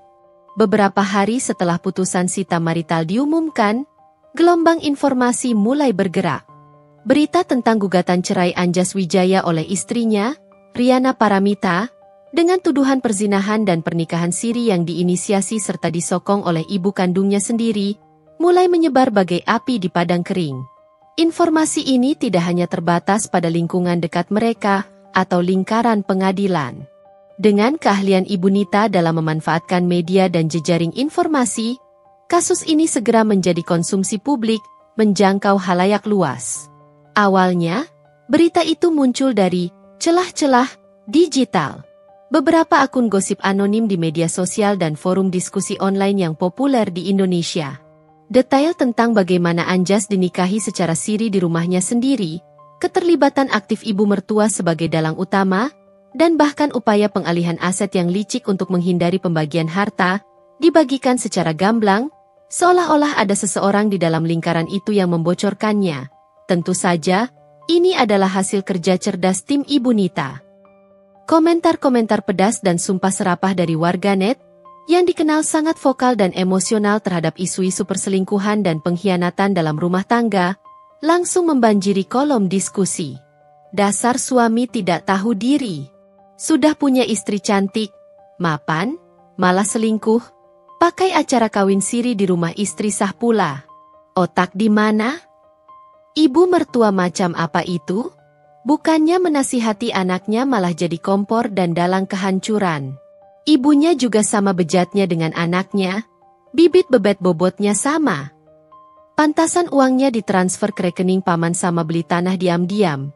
Ternyata mau kabur biar istri sah nggak dapat apa-apa. Modus lama yang busuk. Sita semua hartanya, Mbak Riana. Sampai kaos kaki terakhir. Biar kapok mereka berdua. Gelandangkan saja. Pasti si pelakor itu juga kena karma. Enggak usah nangis-nangis di pengadilan. Riana membaca setiap komentar dengan kepuasan yang dingin. Sebuah senyuman tipis terukir di bibirnya. Ini adalah permulaan dari kehancuran sosial yang ia dambakan. Mereka mulai merasakan tusukan pertama dari pandangan publik. Kemudian, kasus ini mulai dilirik oleh media-media berita daring yang lebih besar dan kredibel. Seorang jurnalis investigasi dari portal berita ternama, yang memiliki akses ke informasi mendalam, berhasil mendapatkan informasi lebih detail dari sumber terpercaya, yang tentu saja berasal dari tim Ibu Nita yang bergerak senyap. Sebuah artikel berita terbit dengan judul sensasional yang mencuri perhatian. Skandal poligami di balik pintu tertutup. Suami diduga selingkuh dan kawin siri di rumah istri sah dengan restu ibu kandung, aset ikut terlibat. Artikel itu memuat kronologi lengkap kejadian, termasuk nama lengkap Anjas Wijaya, Ibu Rahmawati, dan bahkan inisial Dinda Ayu Permata yang kini mulai mudah diidentifikasi. Video ijab kabul yang buram dari persidangan juga turut diunggah dalam artikel tersebut. Meskipun wajah-wajah dalam video itu diblur samar untuk menghindari masalah hukum, namun masih cukup jelas untuk dikenali oleh mereka yang terkait dan juga oleh publik yang sudah mulai mengikuti kasus ini. Hantaman reputasi tidak hanya menimpa Anjas, tetapi juga merembet ke ibu mertua, dan secara tidak langsung, bahkan ke pihak Paman Harsono yang namanya disebut dalam transaksi pengalihan aset. Anjas, yang merupakan seorang manajer di perusahaan swasta ternama, mulai mendapatkan sorotan negatif yang intens di tempat kerjanya. Lingkungan profesionalnya yang semula menghargainya sebagai pekerja keras dan berintegritas, kini memandangnya dengan tatapan jijik, curiga, dan tidak percaya. Rekan kerja menjauhinya, beberapa bahkan secara terang-terangan menunjukkan ketidaknyamanan dan keengganan untuk berinteraksi dengannya. Perusahaan tempatnya bekerja, yang sangat menjunjung tinggi etika dan citra publik, mulai menunjukkan gelagat tidak senang. Ada desas-desus kuat tentang evaluasi internal mendadak terhadap perilakunya dan kemungkinan besar pemecatan dalam waktu dekat, yang akan mengakhiri karir cemerlangnya. Ibu mertua, Ibu Rahmawati, juga merasakan dampaknya yang tak kalah parah. Sebagai seorang ketua pengajian dan tokoh masyarakat yang dulunya sangat dihormati dan disegani di lingkungannya, ia kini menjadi bulan-bulanan bisik-bisik dan tatapan menghina setiap kali ia muncul di depan umum. Beberapa tetangga yang tadinya sering berkunjung dan mengaguminya, kini menghindarinya, bahkan menyeberang jalan jika berpapasan. Ia bahkan diberhentikan dari posisinya di beberapa organisasi sosial dan keagamaan dengan alasan menjaga nama baik organisasi, atau ada masalah internal yang tidak bisa diungkapkan. Masyarakat yang dulu memujinya kini mencibirnya, memandangnya sebagai wanita munafik yang merusak rumah tangga anaknya sendiri dengan keserakahan. Riana menerima laporan-laporan ini dari Ibu Nita dengan tenang, tanpa berkedip. Ia tidak lagi merasakan amarah yang membakar seperti dulu, melainkan kepuasan yang dingin dan mendalam. Ini adalah bagian integral dari rencana balas dendamnya. Ia tahu, penderitaan finansial dan kehinaan sosial adalah kombinasi yang akan menghancurkan mereka secara total, membuat mereka tak punya tempat berpijak. Beberapa kali, Anjas mencoba menelepon Riana dari nomor yang berbeda. Namun Riana tetap mengabaikannya, ia bahkan tidak tertarik untuk membaca isi pesannya. Ibu mertua juga mengirimkan pesan-pesan yang beralih dari ancaman menjadi cacian kasar, bahkan menyebut Riana sebagai wanita iblis, janda tua, dan tidak punya hati. Riana hanya membalasnya dengan senyuman pahit. Hati iblis itu kini berada di pihak yang benar, memperjuangkan keadilan. Hantaman reputasi ini adalah pukulan yang tak terlihat, namun dampaknya jauh lebih parah daripada kerugian material. Harga diri mereka, kebanggaan mereka, dan status sosial mereka kini telah hancur berkeping-keping di mata publik. Ini adalah awal dari neraka sosial yang Riana janjikan, dan ia yakin, ini akan menjadi cambuk yang lebih menyakitkan daripada apapun. Badai publik yang dilancarkan Ibu Nita menghantam Anjas dan ibu mertua jauh lebih keras dan telak dari perkiraan mereka. Reputasi yang hancur itu kini mulai menuai konsekuensi nyata di setiap lini kehidupan mereka, mengubah kehinaan menjadi keruntuhan total yang tak terelakkan. Mereka yang dulunya merasa berkuasa, kini merasakan pahitnya hidup sebagai paria. Anjas merasakan dampaknya secara langsung dan brutal di tempat kerjanya. Suasana di kantornya yang tadinya dinamis dan penuh kolaborasi, kini menjadi sangat dingin dan mematikan. Bisik-bisik, tatapan sinis, dan sikap menghindar yang terang-terangan dari rekan kerja adalah pemandangan sehari-hari yang harus ia telan. Proyek-proyek penting yang dulunya selalu dipercayakan kepadanya karena kinerja cemerlangnya, kini dialihkan begitu saja ke karyawan lain, seolah ia adalah wabah. Ia sering mendapati dirinya terisolasi, makan siang seorang diri di kantin yang ramai, atau percakapan akan berhenti mendadak setiap kali ia mendekat. Tekanan itu semakin memuncak ketika Departemen HRD memanggilnya untuk sebuah pertemuan internal yang sangat formal. "Bapak Anjas," kata Kepala HRD, Bapak Dimas, dengan nada serius dan tanpa basa-basi, ditemani oleh perwakilan serikat pekerja, "Kami telah menerima banyak laporan dan aduan terkait kasus pribadi Anda yang mencuat ke publik, bahkan telah menjadi sorotan media massa. Perusahaan kami, Bapak Anjas, sangat menjunjung tinggi nilai-nilai etika, integritas, dan reputasi positif. Perilaku yang melanggar norma sosial dan hukum, seperti yang dilaporkan dalam kasus Anda, sangat mencoreng nama baik perusahaan, menciptakan lingkungan kerja yang tidak kondusif, dan mengganggu moral karyawan." Anjas mencoba membela diri, suaranya bergetar.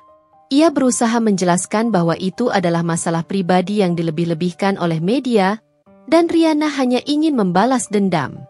Namun, bukti-bukti yang disajikan Ibu Nita di persidangan, ditambah dengan pemberitaan media daring yang masif dan viral, telah membangun citra negatif yang sulit dihapus, bahkan mustahil. Dengan berat hati, setelah melalui evaluasi internal yang menyeluruh, pertimbangan matang dari Dewan Direksi, dan konsultasi dengan tim hukum kami, lanjut Kepala HRD, suaranya tegas tanpa kompromi, "Kami memutuskan untuk mengakhiri hubungan kerja Anda dengan perusahaan, terhitung mulai hari ini, 29 Juni 2025. Anda akan menerima surat pemutusan hubungan kerja resmi dan hak-hak Anda sesuai dengan Undang-Undang Ketenagakerjaan yang berlaku." Dunia Anjas runtuh seketika. Pemecatan itu adalah pukulan telak yang melumpuhkan seluruh sendi kehidupannya. Tidak hanya ia kehilangan pekerjaan yang menjadi tumpuan hidupnya selama bertahun-tahun, yang memberinya status dan penghasilan, tetapi juga reputasi profesionalnya hancur lebur. Dengan catatan buruk ini, Akan sangat sulit baginya untuk mendapatkan pekerjaan lain yang sepadan di industri yang sama, bahkan mungkin di industri manapun. Ia melangkah keluar dari gedung kantor, seorang diri, dengan langkah gontai yang dipenuhi kehampaan, merasakan pandangan kasihan bercampur ejekan dari satpam hingga rekan kerja yang ia lewati. Impian karirnya yang dulu begitu cemerlang kini hancur tak bersisa, direnggut oleh perbuatannya sendiri. Sementara itu, ibu mertua, Ibu Rahmawati, mengalami pengucilan sosial yang jauh lebih brutal dan mematikan di lingkungannya. Dulu, ia adalah figur yang sangat dihormati, sering menjadi panutan dalam kegiatan sosial dan keagamaan. Kini, setiap langkahnya di luar rumah dipenuhi dengan bisik-bisik yang sinis dan tatapan mencemooh. Ibu-ibu pengajian yang dulunya setia mengikutinya, kini menjauh, bahkan beberapa demonstratif berpindah tempat jika Ibu Rahmawati mendekat. Arisan yang ia ikuti selama bertahun-tahun, yang merupakan ajang pamer status sosialnya, mengeluarkan namanya tanpa pemberitahuan. Bahkan di pasar, pedagang langganan yang biasanya ramah dan sering memberinya diskon, kini melayaninya dengan dingin, terburu-buru, dan bahkan beberapa terang-terangan menunjukkan ketidaksukaan. Beberapa kali, ia mendengar cibiran langsung dan komentar pedas dari orang-orang yang berpapasan dengannya. Lihat tuh, Bu Rahmawati, udah tua bukannya tobat, malah jadi mak comblang dosa anaknya sendiri. Ngaji puluhan tahun percuma. Kasihan ya istrinya Anjas, diginin sama mertua dan suaminya. Moga-moga kena azab instan di dunia. Gak punya malu banget, ya? Udah miskin harta, miskin akhlak lagi. Pengucilan ini jauh lebih menyakitkan bagi Ibu Rahmawati daripada kerugian finansial atau rasa malu Anjas. Harga dirinya sebagai seorang wanita terpandang, sebagai sesepuh, sebagai figur panutan, hancur lebur di mata masyarakat. Rumahnya yang dulu ramai dikunjungi orang-orang, kini sepi senyap, bak kuburan tak berpenghuni. Telepon rumahnya tak lagi berdering untuk undangan, dan tetangga bahkan tidak lagi menyapanya, seolah ia adalah penyakit menular yang harus dijauhi. Anjas dan ibu mertua kini harus menghadapi kenyataan pahit yang mereka ciptakan sendiri.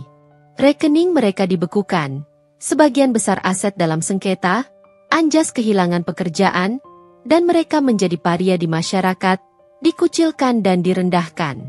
Telepon Riana tidak lagi berdering dengan amukan mereka. Ia hanya menerima laporan rutin dari Ibu Nita tentang kondisi mereka. Ia tahu, mereka kini merasakan neraka yang nyata, neraka yang mereka ciptakan sendiri dengan tangan mereka. Riana memandang keluar jendela ruangannya yang kini terasa begitu luas, melihat langit yang mendung, namun hatinya tidak ikut mendung. Ada kepuasan yang dalam dan dingin dalam dirinya, namun juga kelelahan yang mendalam. Perjalanan balas dendamnya hampir mencapai puncaknya, dan ia siap untuk babak terakhir. Babak di mana semua akan berakhir dan ia bisa memulai hidupnya yang baru. Sidang putusan perceraian adalah puncak dari semua yang Riana perjuangkan, sebuah klimaks yang telah ia nantikan dengan napas tertahan. Setelah berminggu-minggu, bahkan berbulan-bulan, terlibat dalam persidangan yang menguras emosi, tenaga, dan terkadang air mata, hari penentuan itu akhirnya tiba. Pagi itu, Riana datang ke gedung pengadilan dengan hati yang terasa lebih tenang, seperti permukaan danau setelah badai reda.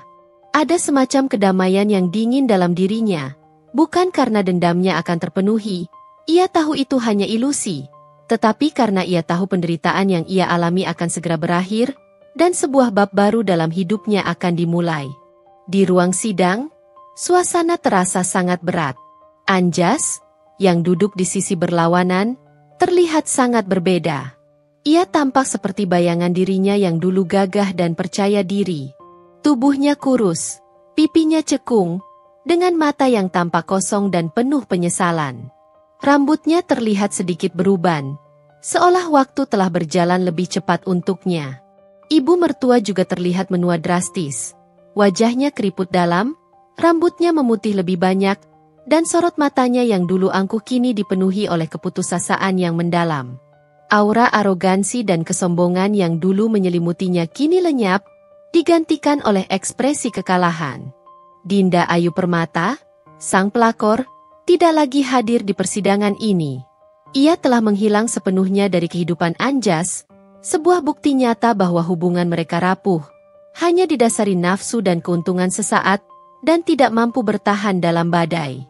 Hakim Ketua, dengan suara berat dan jelas yang menggema di seluruh ruangan, membacakan putusan yang telah lama dinanti, sebuah keputusan yang akan mengubah takdir. Berdasarkan bukti-bukti yang telah diajukan di persidangan ini, suara hakim mulai membeberkan, termasuk kesaksian saksi kunci yang meyakinkan dan bukti visual berupa rekaman video pernikahan siri, serta hasil investigasi menyeluruh mengenai upaya pengalihan aset yang tidak sah. Majelis hakim memutuskan 1. Mengabulkan gugatan cerai gugat yang diajukan oleh Nyonya Riana Paramita. Dengan ini, pernikahan antara saudara Anjas Wijaya dan Nyonya Riana Paramita secara hukum dinyatakan putus karena perceraian. Status keduanya kembali lajang. 2. Menyatakan bahwa saudara Anjas Wijaya terbukti secara sah dan meyakinkan melakukan perzinahan dan melangsungkan pernikahan siri tanpa seizin dari istri sahnya, Nyonya Riana Paramita, yang merupakan pelanggaran serius terhadap hukum pernikahan dan norma sosial. 3. Menetapkan harta gonogini yang diperoleh selama pernikahan dibagi sebagai berikut. 90% untuk Nyonya Riana Paramita, dan 10% untuk saudara Anjas Wijaya, dengan mempertimbangkan bukti perzinahan, itikat buruk yang jelas dari penggugat, serta upaya pengalihan aset yang terbukti dilakukan. Seluruh aset yang telah disita marital, termasuk rekening tersembunyi yang baru terungkap dan tanah yang dialihkan atas nama Ibu Rahmawati, akan masuk dalam perhitungan harta gonogini ini dan akan diserahkan kepada Nyonya Riana Paramita sesuai putusan ini. 4. Menolak semua tuntutan balik yang diajukan oleh saudara Anjas Wijaya, termasuk klaim penggelapan dana oleh Nyonya Riana Paramita, karena tidak memiliki dasar hukum yang kuat. Suara palu hakim berdentum keras, menandakan akhir dari segalanya bagi Anjas. Dentum, dentum, dentum. 3 kali dentuman itu bagai pukulan godam yang meruntuhkan sisa-sisa harapan Anjas. Anjas langsung ambruk di kursinya. Kepalanya tertunduk, bahunya bergetar. Ia menutupi wajahnya dengan kedua tangan, seolah tak sanggup lagi menatap kenyataan pahit itu. Ibu mertua menggeram marah, namun tidak lagi berani meluapkan emosinya secara verbal di ruang sidang. Wajahnya menunjukkan ekspresi kekalahan yang total, kehancuran yang tak bisa lagi ditutupi oleh topeng keangkuhan. Mereka tidak mendapatkan apa-apa dari persekongkolan mereka, kecuali sisa-sisa kehinaan dan aib yang kini terpampang nyata di hadapan publik dan tak bisa dihapus seumur hidup. Riana tidak menunjukkan ekspresi berlebihan. Ia hanya menghela napas panjang, semacam beban berat yang selama ini menekan dadanya terangkat dari pundaknya. Ini adalah keadilan yang ia perjuangkan, sebuah keadilan yang memang pantas mereka dapatkan. Ibu Nita tersenyum bangga, menepuk pundak Riana dengan lembut, mengucapkan selamat tanpa kata. Setelah sidang usai dan ruangan mulai kosong, Anjas dan ibu mertua segera keluar dari ruang sidang, menghindari tatapan Riana dan siapapun yang mungkin mengenal mereka. Mereka bergegas pergi, menghilang di keramaian gedung pengadilan, mungkin tak ingin bertemu lagi dengan Riana, apalagi berhadapan dengan takdir yang baru menimpa mereka. Riana hanya melihat punggung mereka yang menyusut, penuh kehampaan dan kekalahan. Tidak ada lagi rasa marah membara, hanya sisa-sisa rasa jijik dan iba samar yang bercampur. 2 minggu kemudian, Riana menerima semua dokumen perceraian yang sah dan hak atas harta gonogini secara resmi. Rumah yang dulunya menjadi saksi bisu pengkhianatan kini sepenuhnya miliknya, tanpa bayang-bayang Anjas. Rekening banknya kini penuh, lebih dari yang ia kira, hasil dari perjuangan kerasnya. Secara finansial, ia telah memenangkan segalanya, melumpuhkan Anjas dan ibu mertua. Namun, yang terpenting, Riana merasakan kebebasan yang sesungguhnya. Dendamnya telah terlaksana dengan sempurna. Anjas telah kehilangan pekerjaan, hartanya nyaris habis, dan reputasinya hancur. Ibu mertua dikucilkan dan dipermalukan di masyarakat. Bahkan tanah yang ia kira aman kini disita dan menjadi milik Riana. Mereka merasakan penderitaan yang ia rasakan, bahkan mungkin lebih parah. karena mereka kehilangan segalanya dengan cara yang paling memalukan. Riana berdiri di teras rumahnya yang kini terasa begitu lapang dan bersih, menatap ke arah matahari terbit di ufuk timur. Udara pagi terasa sejuk, menerpa wajahnya, membawa serta aroma harapan baru. Tidak ada lagi amarah yang membakar, hanya ketenangan yang mendalam dan sebuah tekad baru. Ia telah melewati badai terburuk dalam hidupnya, dan ia berhasil keluar sebagai pemenang, bukan hanya di mata hukum, tetapi juga di mata dirinya sendiri. Ini bukan akhir dari segalanya, melainkan awal yang baru. Awal dari kehidupannya yang bebas, tanpa bayang-bayang pengkhianatan dan kepahitan masa lalu. Ia akan menggunakan harta yang ia dapatkan untuk membangun kembali hidupnya. Fokus pada kebahagiaan, kedamaian, dan tujuan baru yang selama ini direnggut darinya. Riana Paramita yang baru, yang lebih kuat, tangguh, dan bijaksana, kini telah lahir. Siap menghadapi masa depan dengan kepala tegak.